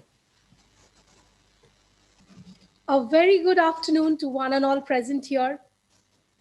I welcome you all to the third panel discussion of the HR Conclave 2.0 Recalibrating Efficiency for Business Growth, Role of HR. The theme of the panel is Regulatory and Statutory Laws for the HR, the Legal Perspective. We have amongst us the erudite, esteemed, and proficient personalities. The first speaker of the panel is Mr. Kiza Saddam Hussain, international lawyer consultant at UNICEF, Global Goodwill Ambassador. Mr. Kiza S. Hussain is an international lawyer and Global Goodwill Ambassador, a 2020 Modern Governance 100 Award recipient, Books for Peace Award winner 2019, Queen Young Leader Award winner 2017. The Peace Ambassador Kiza believes in the values of democracy and rule of law. Kiza also serves as Attorney General and Executive Director at World Youth Summit and as the Africa Lead at Our Cause organization and as the founder and managing partner at SHK Law Attorneys Law Firm. He is also a member at the Commonwealth Constitution Committee. Throughout his life, he has advocated for girl-child rights, youth rights, women's rights, climate change action, and youth empowerment. Is inspired by the sheer passion to empower others and collaborate together to make the world a better place. We also have with us Mr. Avik Biswas, partner at Indus Law. Mr. Biswas leads the employment law practice of Indus Law and is also a part of the anti-bribery and anti-corruption practice group. He is well known across all industry sectors, especially with subjects such as employment law audits, employment contracts, compensation and benefits, reduction in force exercises, sexual harassment at workplace, conduct of disciplinary proceedings, whistleblower complaints, anti-bribery corruption investigations, trade union issues, negotiations, and all forms of employment law disputes. Mr. Biswas is also well regarded for his strategic advice to legal and HR functions of multinational corporations in relation to employment risk mitigation and management and related best practices in Indian markets. He is regularly ranked by Chambers and Partners, Legal 500, Who's Who Legal and Asia Law as one of the India's top employment lawyers. We also have amongst us today Ms. Roop Lumba, who will be joining with us in some couple of minutes. To chair the session and moderate the session, we have Mr. Ashish Bhardwaj, HOD, Asian Law College. Mr. Ashish Bhardwaj is currently the head at Asian Law College and is taking care of academic and overall administration of Asian Law College. He is a double graduate and a double postgraduate, along with a legal experience of almost 7 years. He started his career in litigation, and within a short span of 6 months, he got the opportunity to serve as assisting counsel to Senior Standing Counsel. He has argued extensively on a wide range of matters, ranging from bail applications, writ petitions, matrimonial matters, arbitration matters, service matters, electricity matters, and so on. He has kept himself associated with academic right from the start of his career and has been invited as guest lecturer in various workshops, court training programs to students, judged various national moot court competitions, etc.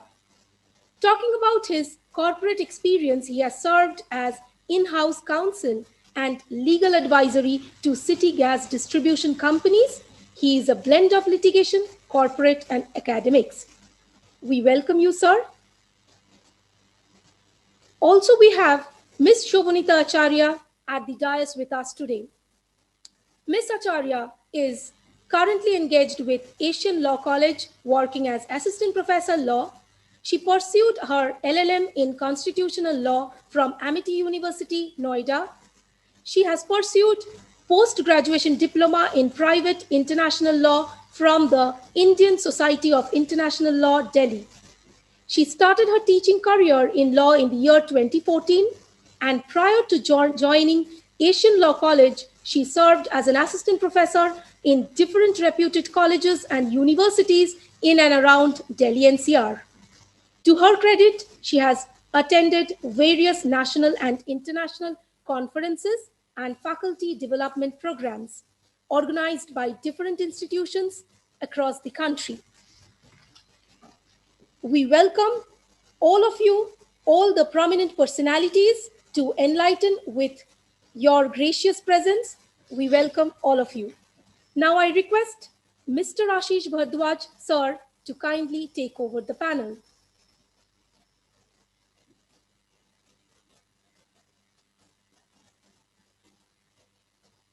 Thank you, ma'am. Thank you for the generous introduction and this opportunity. Before we take this discussion ahead, I would again like to extend my heartfelt gratitude to the panelists of this session, starting from Mr. Kiza Saddam Hussain. He's an international law consultant at UNICEF, Global Goodwill Ambassador. We welcome you, sir. Then we have Mr. Avik Biswas. He's a partner at Indus Law. We welcome you, sir.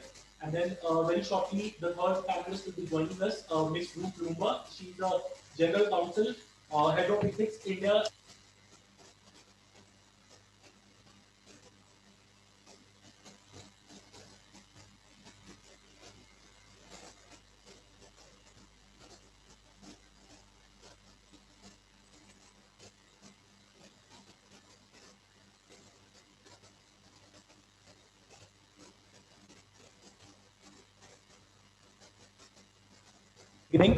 Because of the pandemic situation, like because of this, COVID-19, how the business has been, what has been the challenges in front of the employees. So that has been dealt extensively, I would say, in the morning sessions. So now this session ideally focuses more towards the legal perspective. Now, when I'm talking about when we are talking about the legal perspective, we can see the theme of this session, that is statutory, regulatory, and statutory, laws for HR. Now, if we go into the, I would say, the micro level of this topic, that is, it is talking about the statutory laws. Statutory laws means the acts, the rules, the mandate which has to be followed. Whether you are operating a business, whether you plan to enter into a business, or whether you plan to enter into a corporate, or whatever is the career avenues which you are planning gradually, then it has itself the rules and the regulations which are, I would say, incidental to the main act that comes under the regulatory framework. So once we see, if we, the moment, because once we go through the many of the laws, we have the provision of rule making that comes somewhere towards the end. So it shows the importance, or the theme of this, session itself shows the importance of the main provision as well as the supplementary provision which are being made. So the ultimate purpose of any of that of which we are talking about remains the same, that is to achieve the main objective which is stated in the preamble. Now, if any kind of a dispute, if it goes to the court of law or if it goes to the tribunal, then if we go deep down the dispute, the initial, I would say, grounding, or the initial backbone or the grounding that is being done, imagine it is a case of against or allegation against a sexual harassment. So in a particular organization, So the kind of internal proceedings which happens, obviously as per the provisions of law or within the framework of law, the documentation, the proceedings which has taken place, the recording of those proceedings, they ideally decide, I would say, the future fate of such kind of a litigation. So it itself, like, shows the importance of the HR as a, like, profession, I would say, and then even deciding on the fate of a concerned litigation which goes or which travels towards the court of law. Now, further, like, we can link this current theme with our supreme law of land, that is Constitution of India. So once we read the Constitution of India, there are provisions which talk, for example, directive principles of state policies, the fundamental duties, the fundamental rights, and then coupled with the reasonable restrictions. So all these provisions and even our supreme law of land, that is the Constitution of India, it aims or it provides or I would say it struggles, and the vision is to provide a conducive environment for the proper flow of the entire process, and then keeping in mind the concept of social welfare state which we all are in. And I would also like to add on the principles which we talk of, even the important principles of HR. For example, we are talking about collective bargaining, or it is a situation of strike, or we are talking about ethics, or I would say equal wages. So these are ideally the principles which can be traced even back in the Gandhian principles as well. That is the which has been propounded by Mahatma Gandhi, that is the father of nation. So I believe that is the only reason, once which is it is mentioned in his autobiography, which is an experiment with the truth. So once one Mahatma Gandhi is asked about what is the second important thing which makes you proud about your nation apart from the natural resource, so the answer which he gives is the human resource.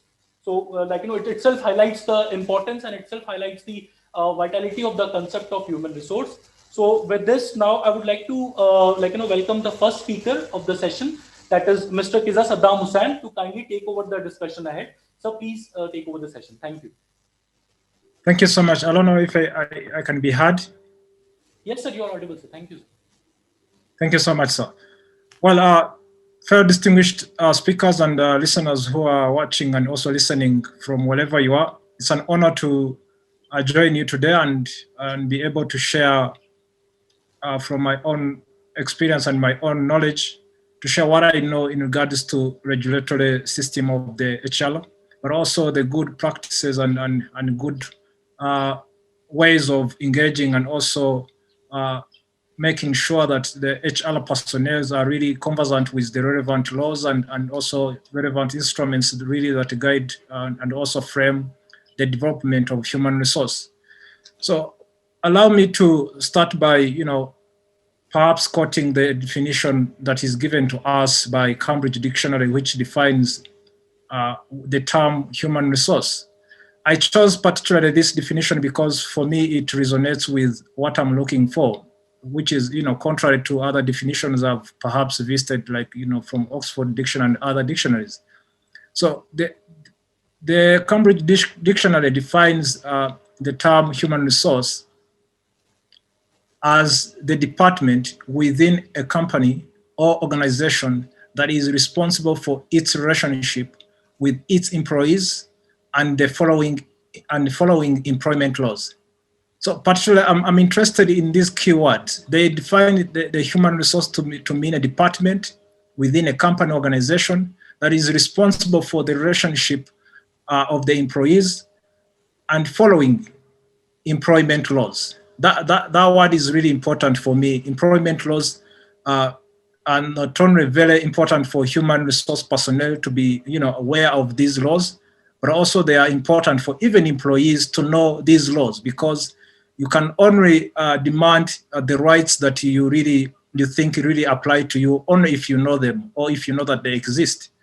So this definition would perhaps guide me in discussing this concept of regulatory system of HR.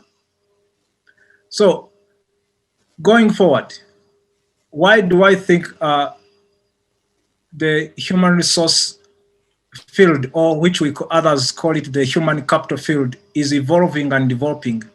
And with that, it has also required that new regulations and new instruments are enacted, or are perhaps, developed so that they meet the current situations. But with that also, we cannot disregard the historical developments that have shaped the relevant laws that really contribute to the development of HR. So if I talk about the historical developments, we have to go back to the Second World War. What happened by then? We saw a disaster of where people really had no rights. People were used anyhow by uh, factories and companies that really did not regard or value the human capital or the rights of humans by then.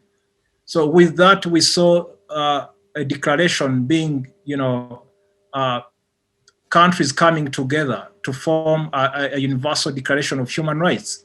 For those who understand, who have been in international law, they know the child, how it came to existence and its purpose.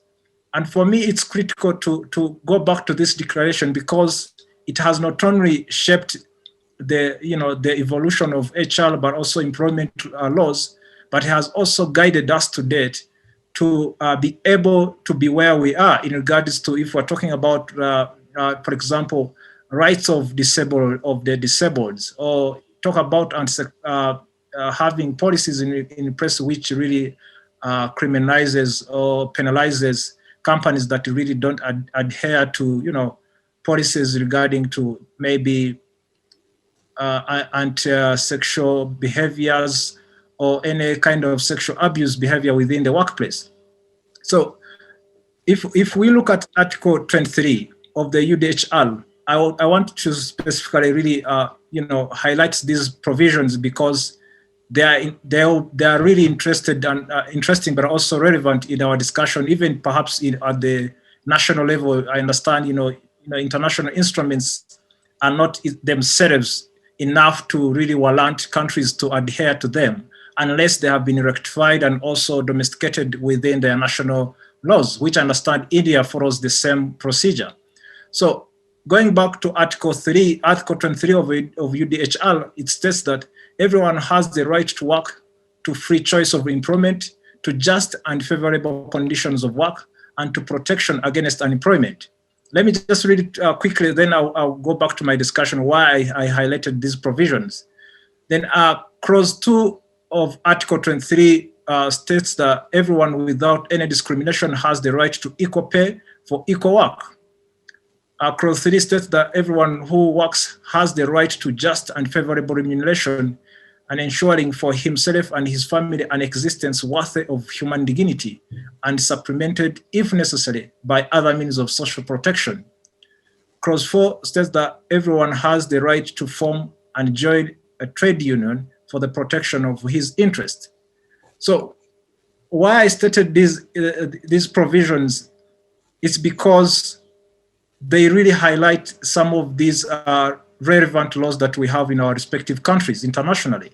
If, for example, we're talking about the right to free choice of employment, as HR, I understand that you are responsible to bring in, to recruit new employees, but also to some extent discharge them where they are working contrary to perhaps the mission and vision of the company or organization.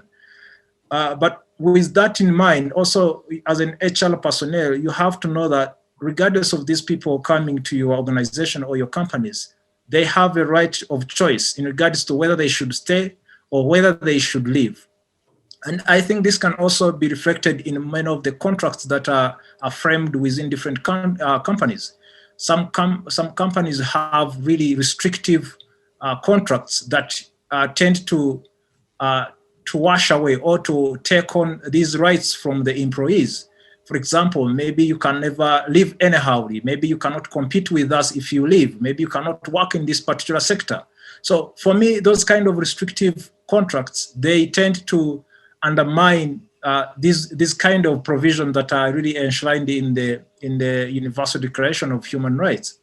Then if we talk about the right to not to be discriminated, as HR, I think it is within your within your powers or within your docket to make sure that as the organization or the company has relevant policies that really prohibit any form of discrimination, either be it on race, color, or origin, country of origin, or how you look. All these kind of discrimination that really undermine the the progress and also the development of human capital should be something that HR personnel should work hard to eliminate. And these are already captured in the UDHSR. But also, I understand in India itself, you have relevant laws. I think I'll highlight some of them, but good enough, we have a team of experts, lawyers who are working in India who are much well conversant with these kind of relevant laws that apply to this context.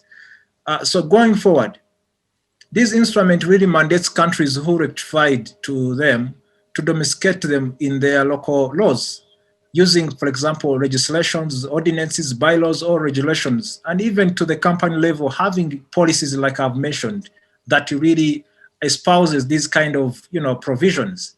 So among other notable instruments that I feel I wanted to share with our audience, our followers, are for example, we have the Equal Remuneration Convention of 1951. This convention, it's more or less relates to some of the things I have highlighted in the UDHSR. This convention basically warrants members to be able to appropriate methods or operationalize any kind of a system that determines how people are paid, in terms of the work they do.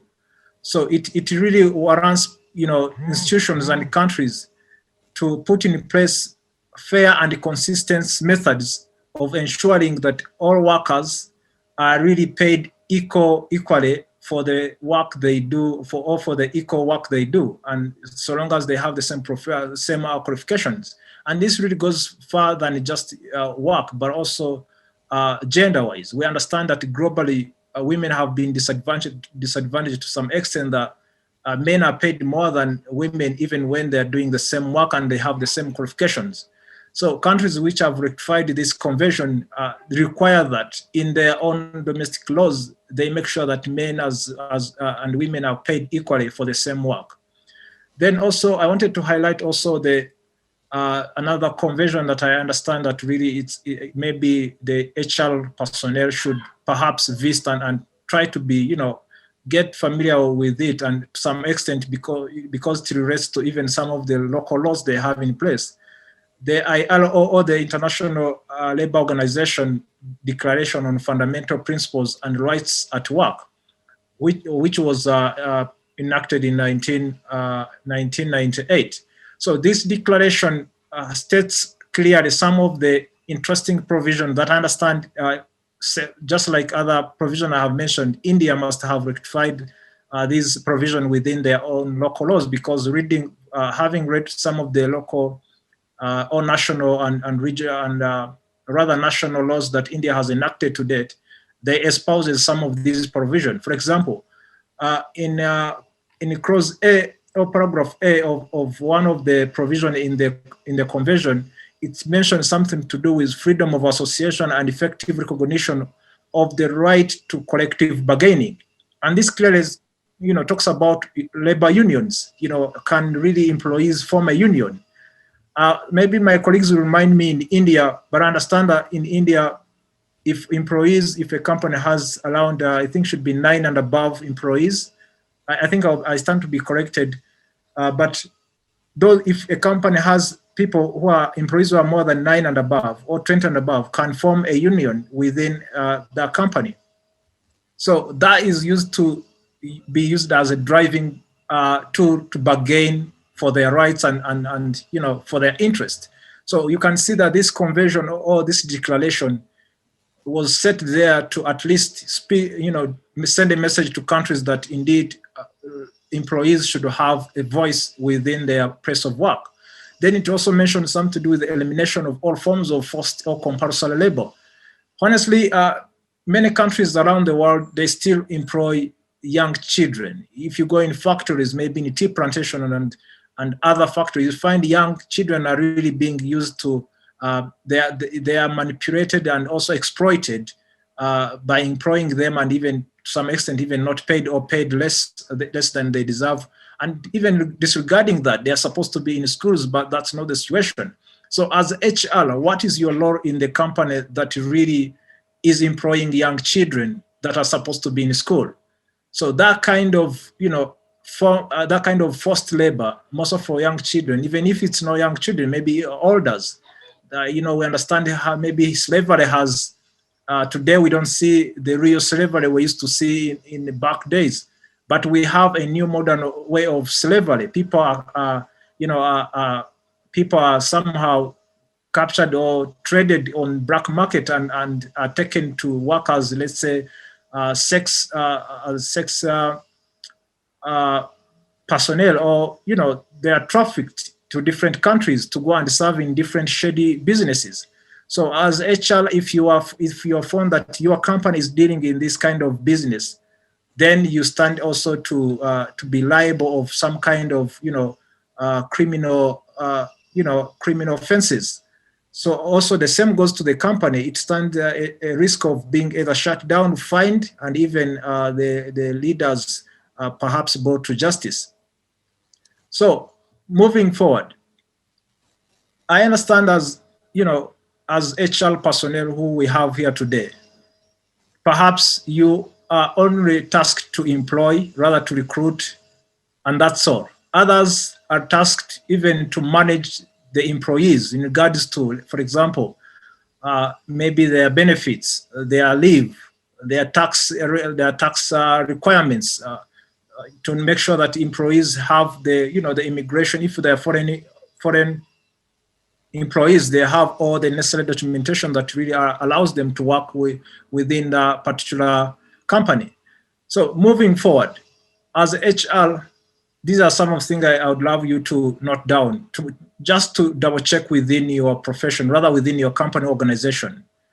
Does your organization have, or is it aware of the existing workplace discrimination laws? Any laws that relates to non-discrimination within the workplace? Do you know of any kind of laws within your particular, for example, within India? And in any case, do you have policies that really articulates or even explains to the employees what non-discrimination means, and how can someone be liable if they are found to be discriminating on someone, regardless of there are different ways of being discriminated. It could be about the job you deserve to get and you can't get it because you look different from others. Or for example, I understand the issue of sex is still a different issue. You could be discriminated either because you are transgender or because you are a male or a female. So just double check within your company. Do you have policies that relate to that? And do you know any national laws that really applies to you? Then I talked about something to do with the prohibition of harassment and sexual harassment, including abuse of authority. Do you have policies within your business organization that really provides for these things? Because in India itself, you have a law that really prohibits any kind of sexual harassment and sexual abuse and abuse of authority. So as HR personnel, you must be aware of this. And this really cuts across. It's not only in India, it goes all around the world. Go in USA, in UK, or even in Africa, some countries in Africa. Modern day companies that are really looking to the future, they must have these kind of policies in place. And it's incumbent the HR personnel to make sure that they know these kind of laws, and also they follow them to the latter. Then the other thing I also wanted to mention, as HR personnel, do you know any relevant laws that provide for benefits to your employees? As going back to the definition, you remember I mentioned something to do, I define the HR or human resource to include a relationship between organization and employee, and that also must follow relevant laws. So relevant laws connotes that there are do's and don'ts, and there's also repercussions for not following such laws. So if you have employees, and not, for example, you're not really paying their portion to, for example, to their pension fund, you could stand a risk of being penalized in regards to either fine or any kind of sanctions that the law provides. So as a human resource, you must know these kind of laws. Yeah, those who employ international workers, you must know the immigration law. What is the required visa that is required for someone to work in your company? Because if they find someone working illegally in your organization or company, as an HR you might also be in trouble for that. Then what are the workplace safety laws that exist within within your locality or within your field? If you are in factories and mining, you know that the safety laws are really very strict on these kind of businesses, because you not only put people's lives at risk, but also you risk the whole industry. For example, in mining, without having safety guidelines, and people who are working underground, they could be trapped in, and could be a national disaster. And we've seen this even in other, in other sectors, in construction, where you find workers are working without the necessary protection materials. So as an HR, you must know these kind of rules, and perhaps you should also have a policy that clearly, explain these kind of guidelines. Then on tax law, as an HR, you really must know relevant tax laws that applies to your company or to your business, because tax is a very serious issue. The company, rather countries develop by means of taxation. All the revenues they collect from businesses like yours, they are the ones that really help the countries to provide services and develop to some extent. So if your company is evading taxes, if your company is not really paying the right taxes, then as an HR, definitely you should be in trouble at any point. Anytime they visit you and they audit your firm or your company, then they find you're not really complying to all the relevant tax laws, then you end up paying serious fines.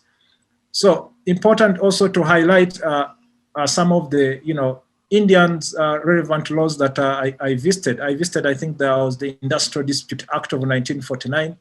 I also visited the Rights of Persons with Disabilities Act of 2016, and also the Industrial Disputes Act of 1947. These relevant laws provides for different obligations and rights to the employees, but also to the employers. And so it is for the HR to know all these relevant laws, because it is for your benefit. Maybe you might ask me, why should an HR personnel be concerned about relevant laws? My task is perhaps to monitor and also engage with employees of the company, so that they are really productive, the company is growing because of the human capital that they employ. But I think that would be misleading to some extent, because the human resource field has evolved. It's not just about recruiting, but it's about knowing who you recruit and knowing the legal framework in which they're going to work for you. A consultant is different from a person who will work for wages. A person who is in salary is different from a person who will work maybe as a consultant. So you need to know all this, because the contract that you frame and enact for them to to bound them to your terms and conditions, they must also reflect these laws that are already provided in your national laws. So that's why an HR of today is the one who at least have legal knowledge background. And I've seen in many of the adverts of the HR positions, you must at least have some kind of legal background. It's not to say that you're a lawyer, but at least you have pursued some kind of training in this field to make you well suitable for the position, but also conversant with the needs of the modern day HR position. So I wouldn't love to go in details to define what all these laws provide for, but at least from my colleagues I understand they'll come and perhaps maybe we shed more light to the in the context of the India experience. But I would love to thank you for listening and to give me this opportunity to share this information, and I look forward to any kind of question. Thank you so much. Thank you, sir. Thank you for giving us, I would say, an international and national perspective on the topic of or the theme of the session. And we are very sure that the further panelists would take this discussion ahead. Before we proceed, I would like to request MC Ms. Pritha Sen Gupta to kindly introduce Ms. Roop Lamba, who has just joined the session with us. We have Ms. Roop Lamba amongst us. Ms. Roop Lamba, General Counsel, Head of Ethics, India and South Asia, Rolls-Royce. Over 20 years of experience in legal operations encompassing legal strategy planning, litigation, business partnering, compliances, business divestment, integration, factory compliances, etc., Miss Lumba is well versed with civil, criminal, and commercial laws, corporate laws, food laws, and constitutional law of India, legal, metrology laws, labor laws, sales tax laws, etc.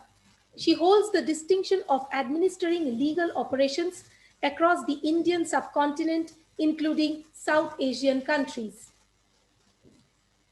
Proficiency in performing in-depth legal analysis of the issues raised by cases, as well as providing strategic and commercial advice to the management on various legal aspects and compliance of various provisions of law. Her expertise is in drafting petitions, complaints, written statements, legal notices, and other ancillary and related works. She possesses excellent negotiation, presentation, analytical, and problem-solving skills. We welcome you, ma'am. Thank you very much for inviting me to address this session, and good afternoon to everyone, and a very happy new year to everyone. Well, I'll keep my session very short. My topic is statutory compliances for HR department. And so as far as statutory compliances are concerned, I think I'll broadly divide them. I'm going to be taking this session at a very high level. I'll kind of divide them into three categories. One category may be statutory compliances, which are required for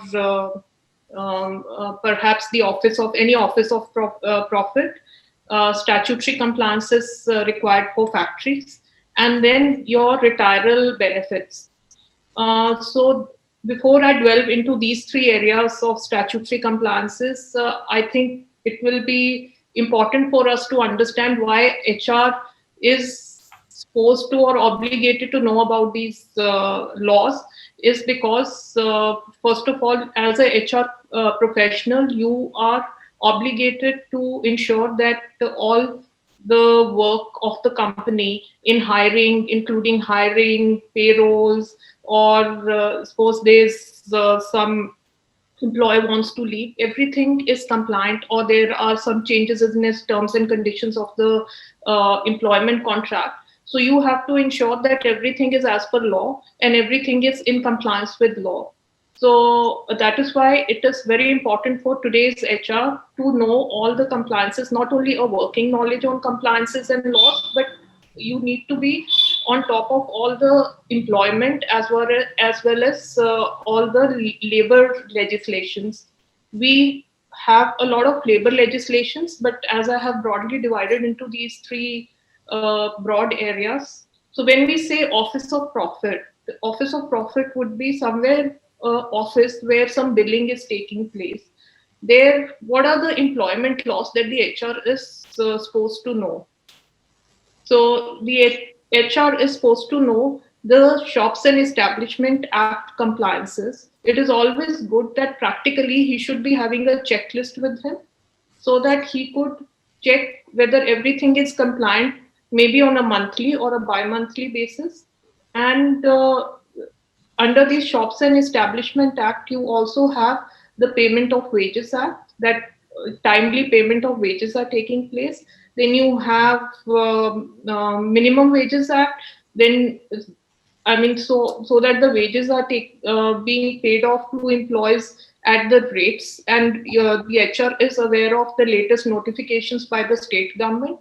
So as far as Shops and Establishment Act is concerned, it's a central act, but states have been given the empowerment or the autonomy to draft their own state rules. So as you know, India is a union of states. Each state can draft their own rules. Under the same act, Shops and Establishment Act, employees do enjoy other benefits also, such as leave. So there are some earned leaves which an employee is entitled to per year or per month of putting in some days of work. He's entitled to some number of leaves, and which cannot be taken away by the employer. So HR is supposed to know that very well. You cannot take away those leaves. So there's a provision of carry forward. Each state has a provision of carry forward of these leaves, and there's a cap on carry forward. Most of the states have around 54 leaves could be carried forwarded, and you cannot take away these leaves. And in case the employee has not availed of these leaves, then these leaves are encashable by the employee.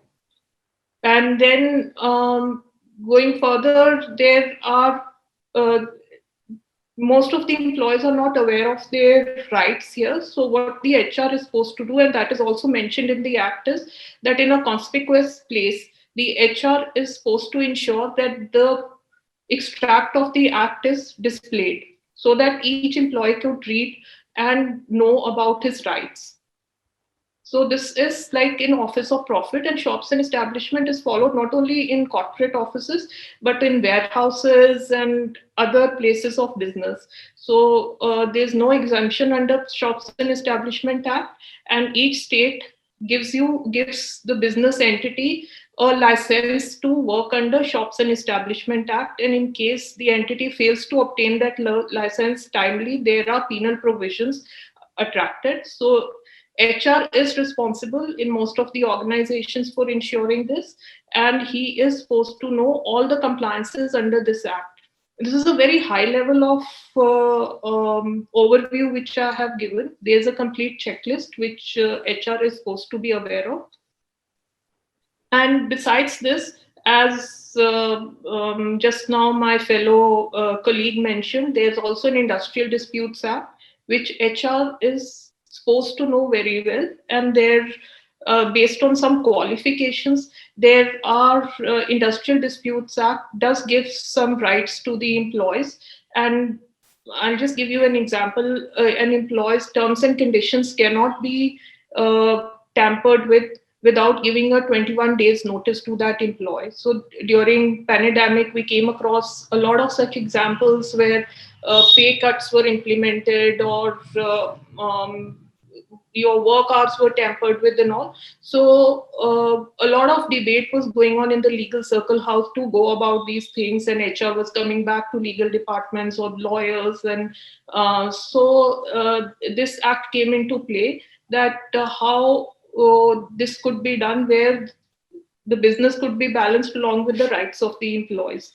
So again, the Industrial Dispute Act is very, very important, subject to some qualifications, that whether anyone falls within the framework of a worker and employer, and so on and so forth.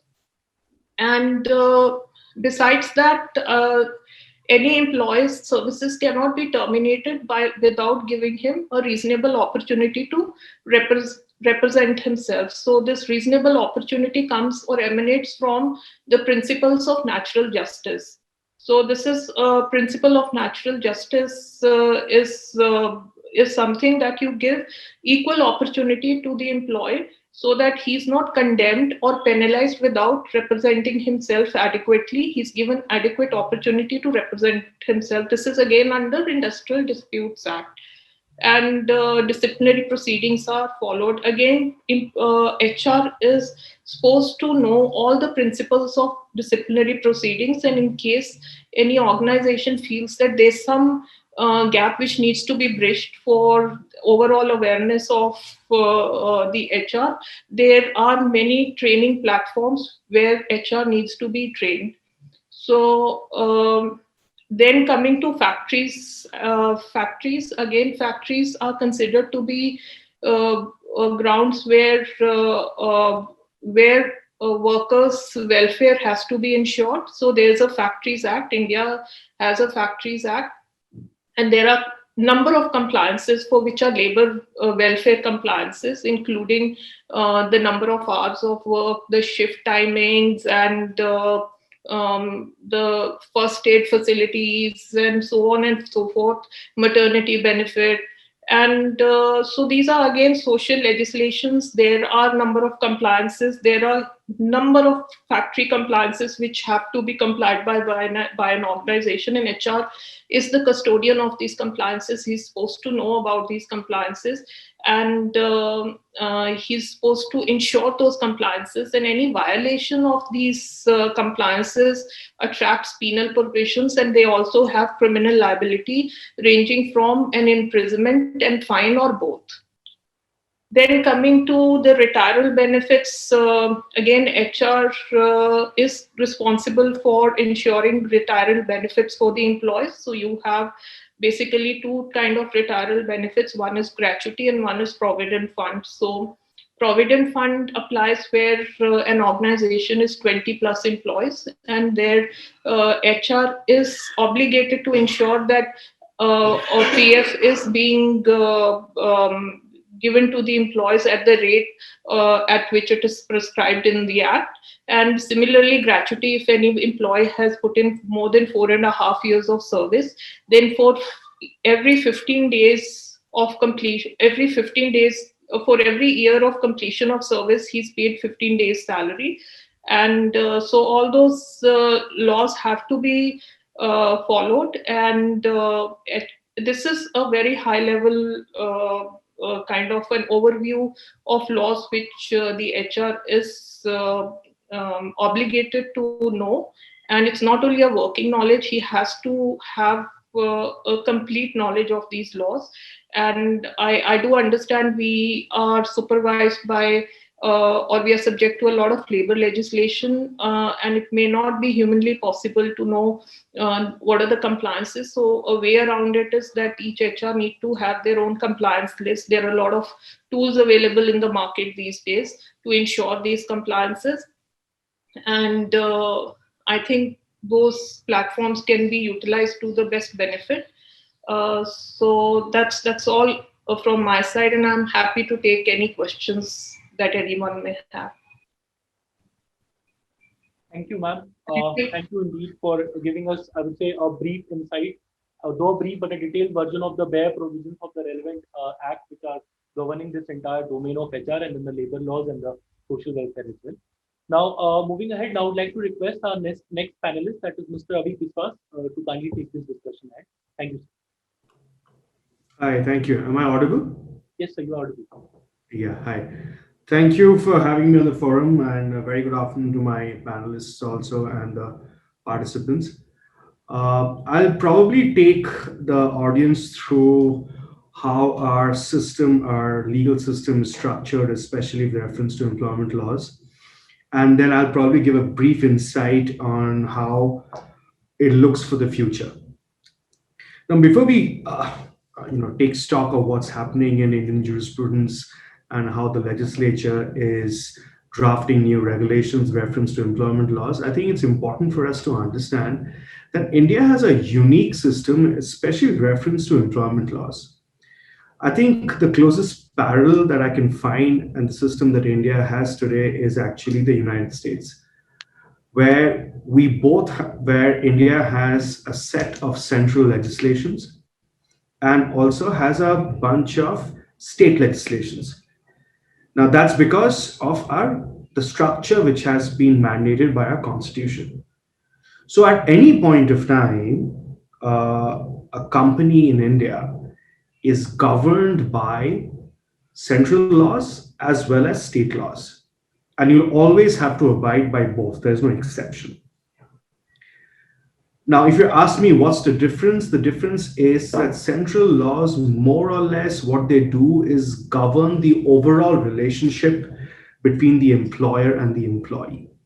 State laws, however, they actually affect and apply to the operational part of the relationship. For instance, the central laws will tell you that you can't discriminate. On what grounds can there be a dispute? What is an unfair labor practice? So on and so forth. However, the state law will tell you what are the working time hours, how many leaves can you get, who's entitled to overtime, what's the rate of overtime. So the operational part of the relationship is always governed by state laws. And this nicely dovetails into the second bit I would have brought to your attention anyway, which is that always understand that employment laws and HR, they obviously have an indispensable connection.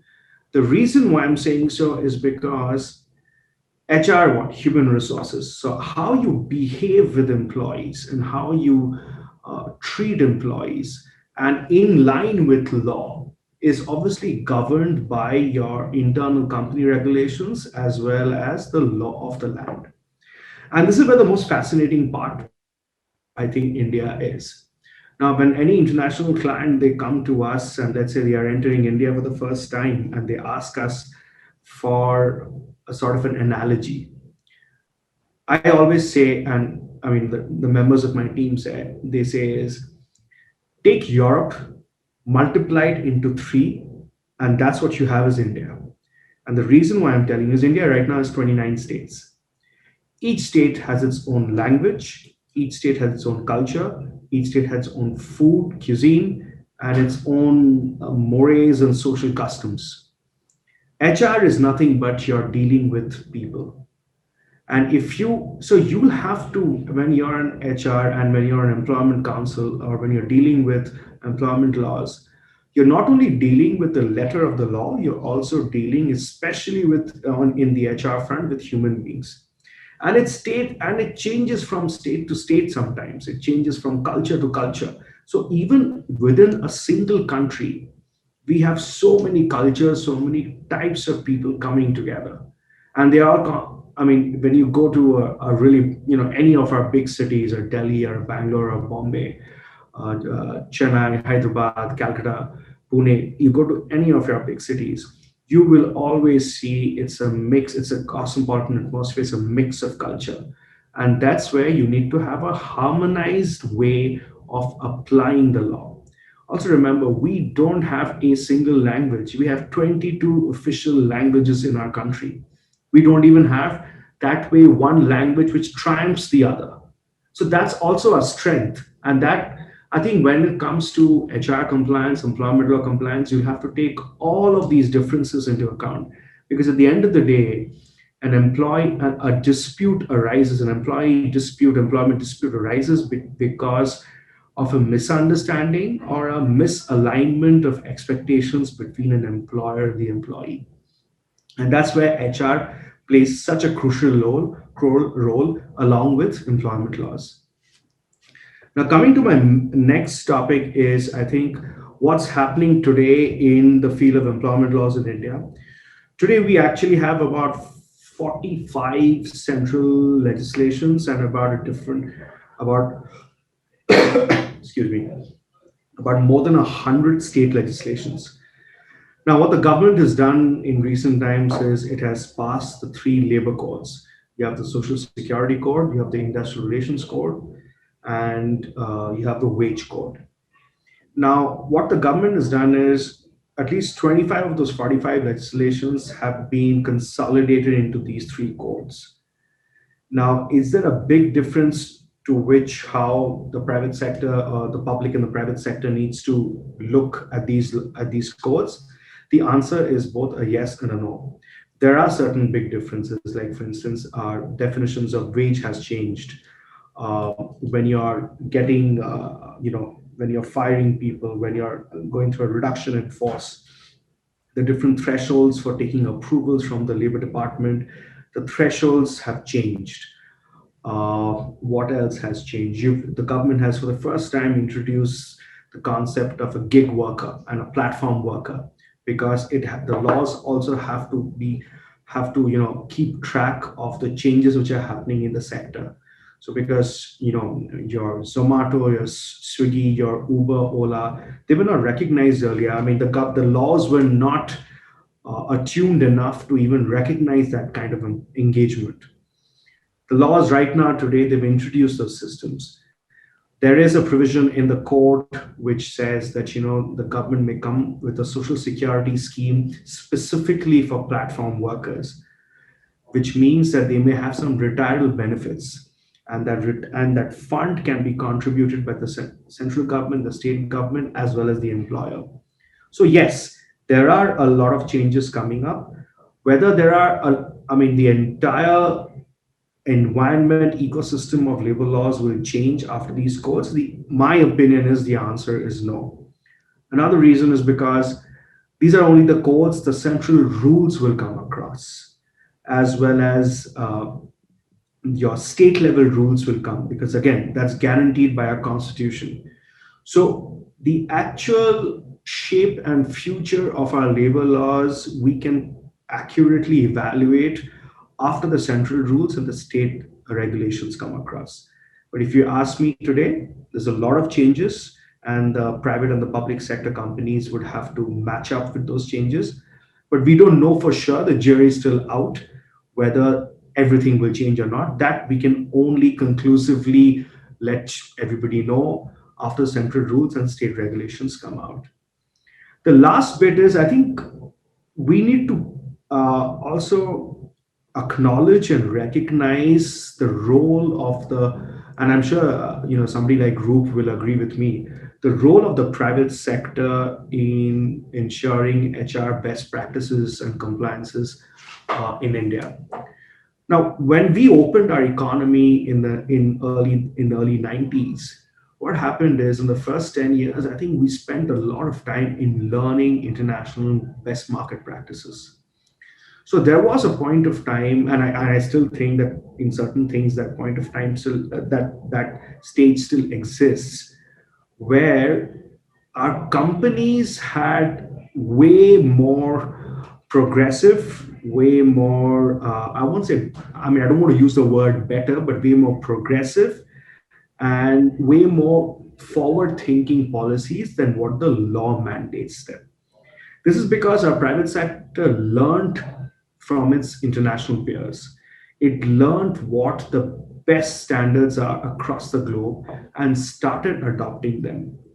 The two biggest examples that we can see is, let's say, discrimination, a hostile work environment. While we do have discrimination, anti-discrimination laws to a certain extent, we do have equal remuneration laws.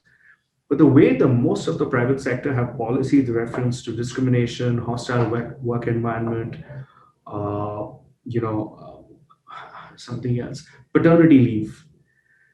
Right now, there is no legal requirement for paternity leave in this country. However, you see a number of companies, especially today, who actually give paternity leave. In fact, there are some high profile examples, they give paternity leave as much as maternity leave.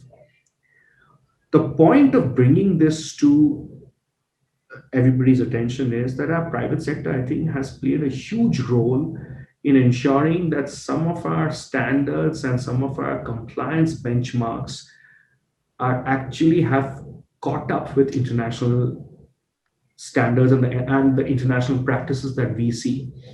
Of course, there's always significant room to improve, to develop, to catch up. But I think it's a great start, and I think not enough credit is given to our private sector. So this is the four things that I actually wanted to speak with. I wanted to discuss with the audience and my esteemed panelists. If there are any questions, happy to answer them. Thank you, sir. I would say thank you for sharing the jurisprudential perspective of the entire stream. And then, again, we are highlighting the unity and diversity, the concept which we have in our country, so beautifully through the legislations as well. Now we have three questions have come probably for the three different panelists. So I'll be starting with the first question, that is for Mr. Kiza Saddam Hussain. Sir, one of the students want to know that with regard being an international lawyer, what is the actual challenge or what are the challenges when it comes to observing compliances and laws when we are dealing with from different countries, because every country has a different set of laws in their domestic frame. So what all kind of challenges do you face when you are dealing with such kind of a situation?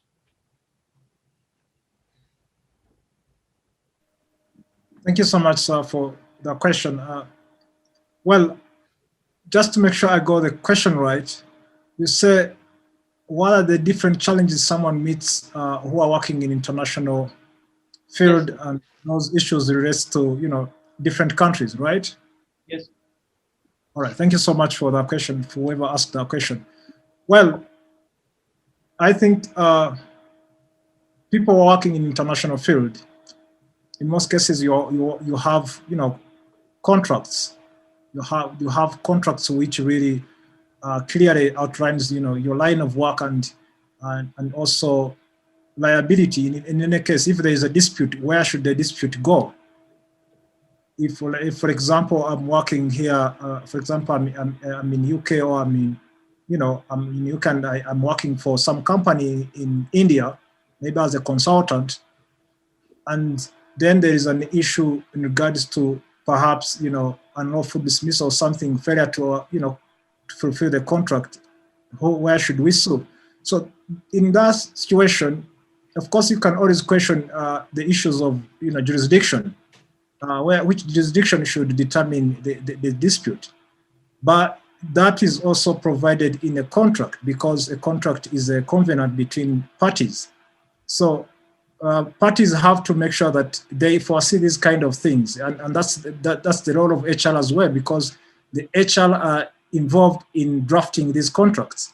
And if an HR is not really conversant with these kind of legal gymnics or legal technicalities, then you'll find that they are facing issues where it's hard to for example, file a dispute for an international employee who is in USA and is working for a company in India. But if we say the dispute is supposed to be handled by a labor inspector maybe in India and also proceed to the relevant courts in India, then there's no question in regards to how should the dispute be handled. Then the other challenge would be, for example, maybe IP or even IT policies. If I'm working here and I'm working on a document that really has pertinent elements that require to be, protected, and because I'm here, my laws here clearly states differently from what laws in India provides for your internal policies, then you might find that maybe this country you can end up having a dispute whether this material or this information should be protected, or I have some kind of level of rights on these materials, or I should hand over all the materials to the company that employs me in India. And this also goes to data protection. And I understand this whole issue of data is even becoming more important in this DNA world where, for example, you see what companies are doing, these gigantic companies like, WhatsApp and other, Twitter and other companies, which are having our information. And this also goes to the employees. Employees tend to have access to the data, central data of the companies. And when they're working internationally, you don't know how they will use that information because you don't have the central system to monitor them. So an issue would arise in regards to whether the information was shared contrary to the country's policies, rather to the company's policies, and you'd want to know how should we proceed on them. So those are kind of a few technicalities, but we as the HR and also as the field, we have to, the legal field, the HR has to engage law firms, has to engage lawyers to foresee these kind of challenges and provide for innovative solutions to preempt, and also give solution as quick as possible. So that would be my answer to that. Thank you. Thank you, sir.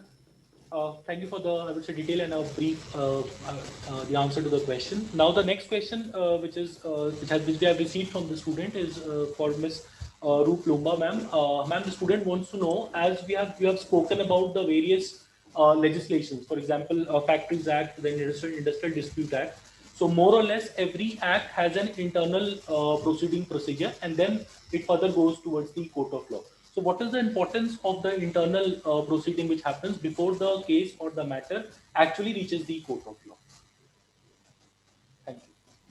I think that's a very good practical question. And so the importance of internal proceedings is how fair and how independent and neutral the proceedings are, whether there is a process of natural justice which has been followed and equal opportunity has been given to the delinquent employee or not. So these are the factors which need to be seen. And the employee is well within its right to go and challenge the disciplinary proceedings in a court of law. So before it reaches the court of law, it goes into the conciliation, before the labor conciliation officer. So he tries to kind of mediate and sort out between the two parties. And if the dispute is not addressed, then he writes a failure report, and then further it is marked to a labor tribunal or a labor court. But in case the proceedings have been, there's no bias in the proceedings, and there's no victimization in the proceedings, and a due process of law has been followed, I think they will not be set aside. So, but what is important is that a due process of law is followed, and in most of the cases we try to hire an independent lawyer and to conduct these proceedings, or an independent party rather than an in-house party, so that there's a element of independence, and the person is neutral to both the sides. Thank you, ma'am. The next question which we have received is for Mr. Abhi Biswas, sir. Sir, the student wants to know, as you have spoken about the plethora of laws that are there active in the legal domain, so do you think that the number of laws actually act as a detrimental factor when it comes to private sector participation? No, look, it is what it is. Having the number of laws is, I mean, you can't negotiate with it. If the laws is there, you have to be compliant with it. I don't think it particularly deters any company from either coming to India, or because of the nature and size of our market, or it stops any company from actually expanding to, more than one state in India. I don't think so. However, having said that, I think what can be far more suitable and far more conducive to operating businesses is, I think, a couple of things. One is enforcement of the law. I think there should be equal and consistent enforcement of the law. And when I mean consistent, I mean the standards and benchmarks expected across the country should be same. It's unfair to an employer to, where one state takes a very lenient view of a certain regulation and another state takes a far more harsh, perspective. I think that inconsistency always scares businesses, because you can't anticipate what's the worst case scenario. You can't plan for the future. So one is that. Secondly, I think sometimes the bigger the name, the bigger the employer. I think it's my personal feeling entirely. I think sometimes courts in our country start with the assumption that the employer must be in the wrong, and that, I think, is not always a fair way of looking at things. Because if you are going to a court for a dispute, or you're going to the labor department to adjudicate something, I think the only expectation from both parties should be that the authority is fair and objective. And the third is, of course, and that's a very old complaint, which is that the pace at which our enforcements happen and our matters are dealt with in court. Again, I'm not blaming any particular branch of the government, because compared to the number of citizens we actually have less judges and less courts. So it's really not their fault. But yeah, the system needs to actually really ramp up pretty quickly for an efficient way of dispensing justice. Thank you, sir. Now, just to quickly, let us take a brief synopsis of the session. Like we started, thanking all the panelists. Like we started the session with the international perspective for the definition of the HR. Then it was beautifully explained. Then the bare provisions of the acts were dealt by our second panelist, and then towards the third panelist, that is, then we have seen the jurisprudential aspect, and then the unconventional part, or the, I would say, the upcoming trends of the HR was also addressed. And with this, now I request the MC, Ms. Pritha Gupta, to contribute to the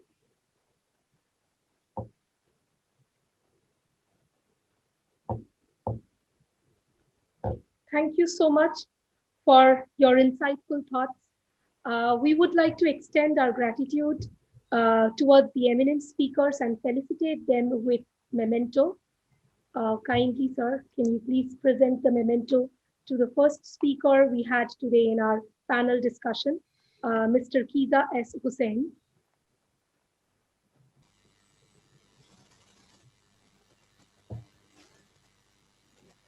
Thank you. Thank you. To Ms. Rup Lumba. Thank you very much. Thank you. Thank you. To Mr. Avik Biswas. Thank you. Thank you. Thank you so much. So we would now like to request Ms. Shovanita Acharya to deliver the vote of thanks.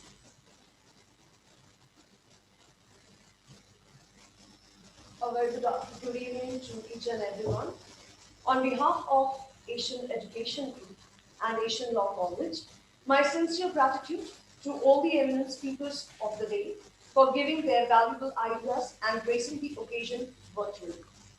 The opportunity to hear your ideas and thoughts will definitely incorporate us in our future endeavor.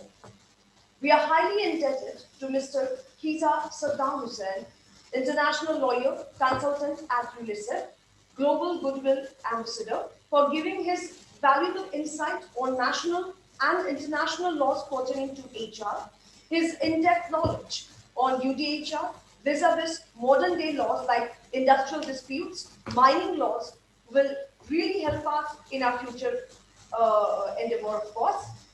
Moving on to, I would also like to express my sincere gratitude to Ms. Rup Lumba, General Counsel, Head of Ethics, Rolls-Royce, for her detailed presentation on compliances of an HR in legal areas.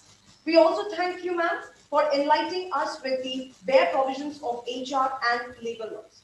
Thank you so much, ma'am.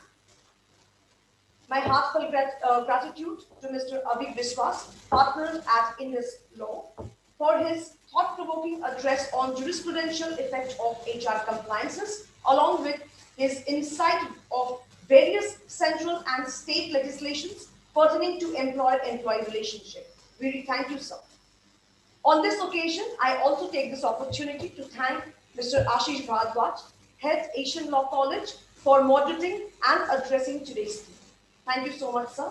I also thank the management of Asian Education Group and Asian Law College for having provided us with an opportunity to be a part of this conclave and to listen to such eminent speakers. I also thank the faculty and staffs of AEG for their never-ending cooperations and support to make this conclave a success. Last but not least, to all my dear students for their presence virtually. We thank you once again. Over to you.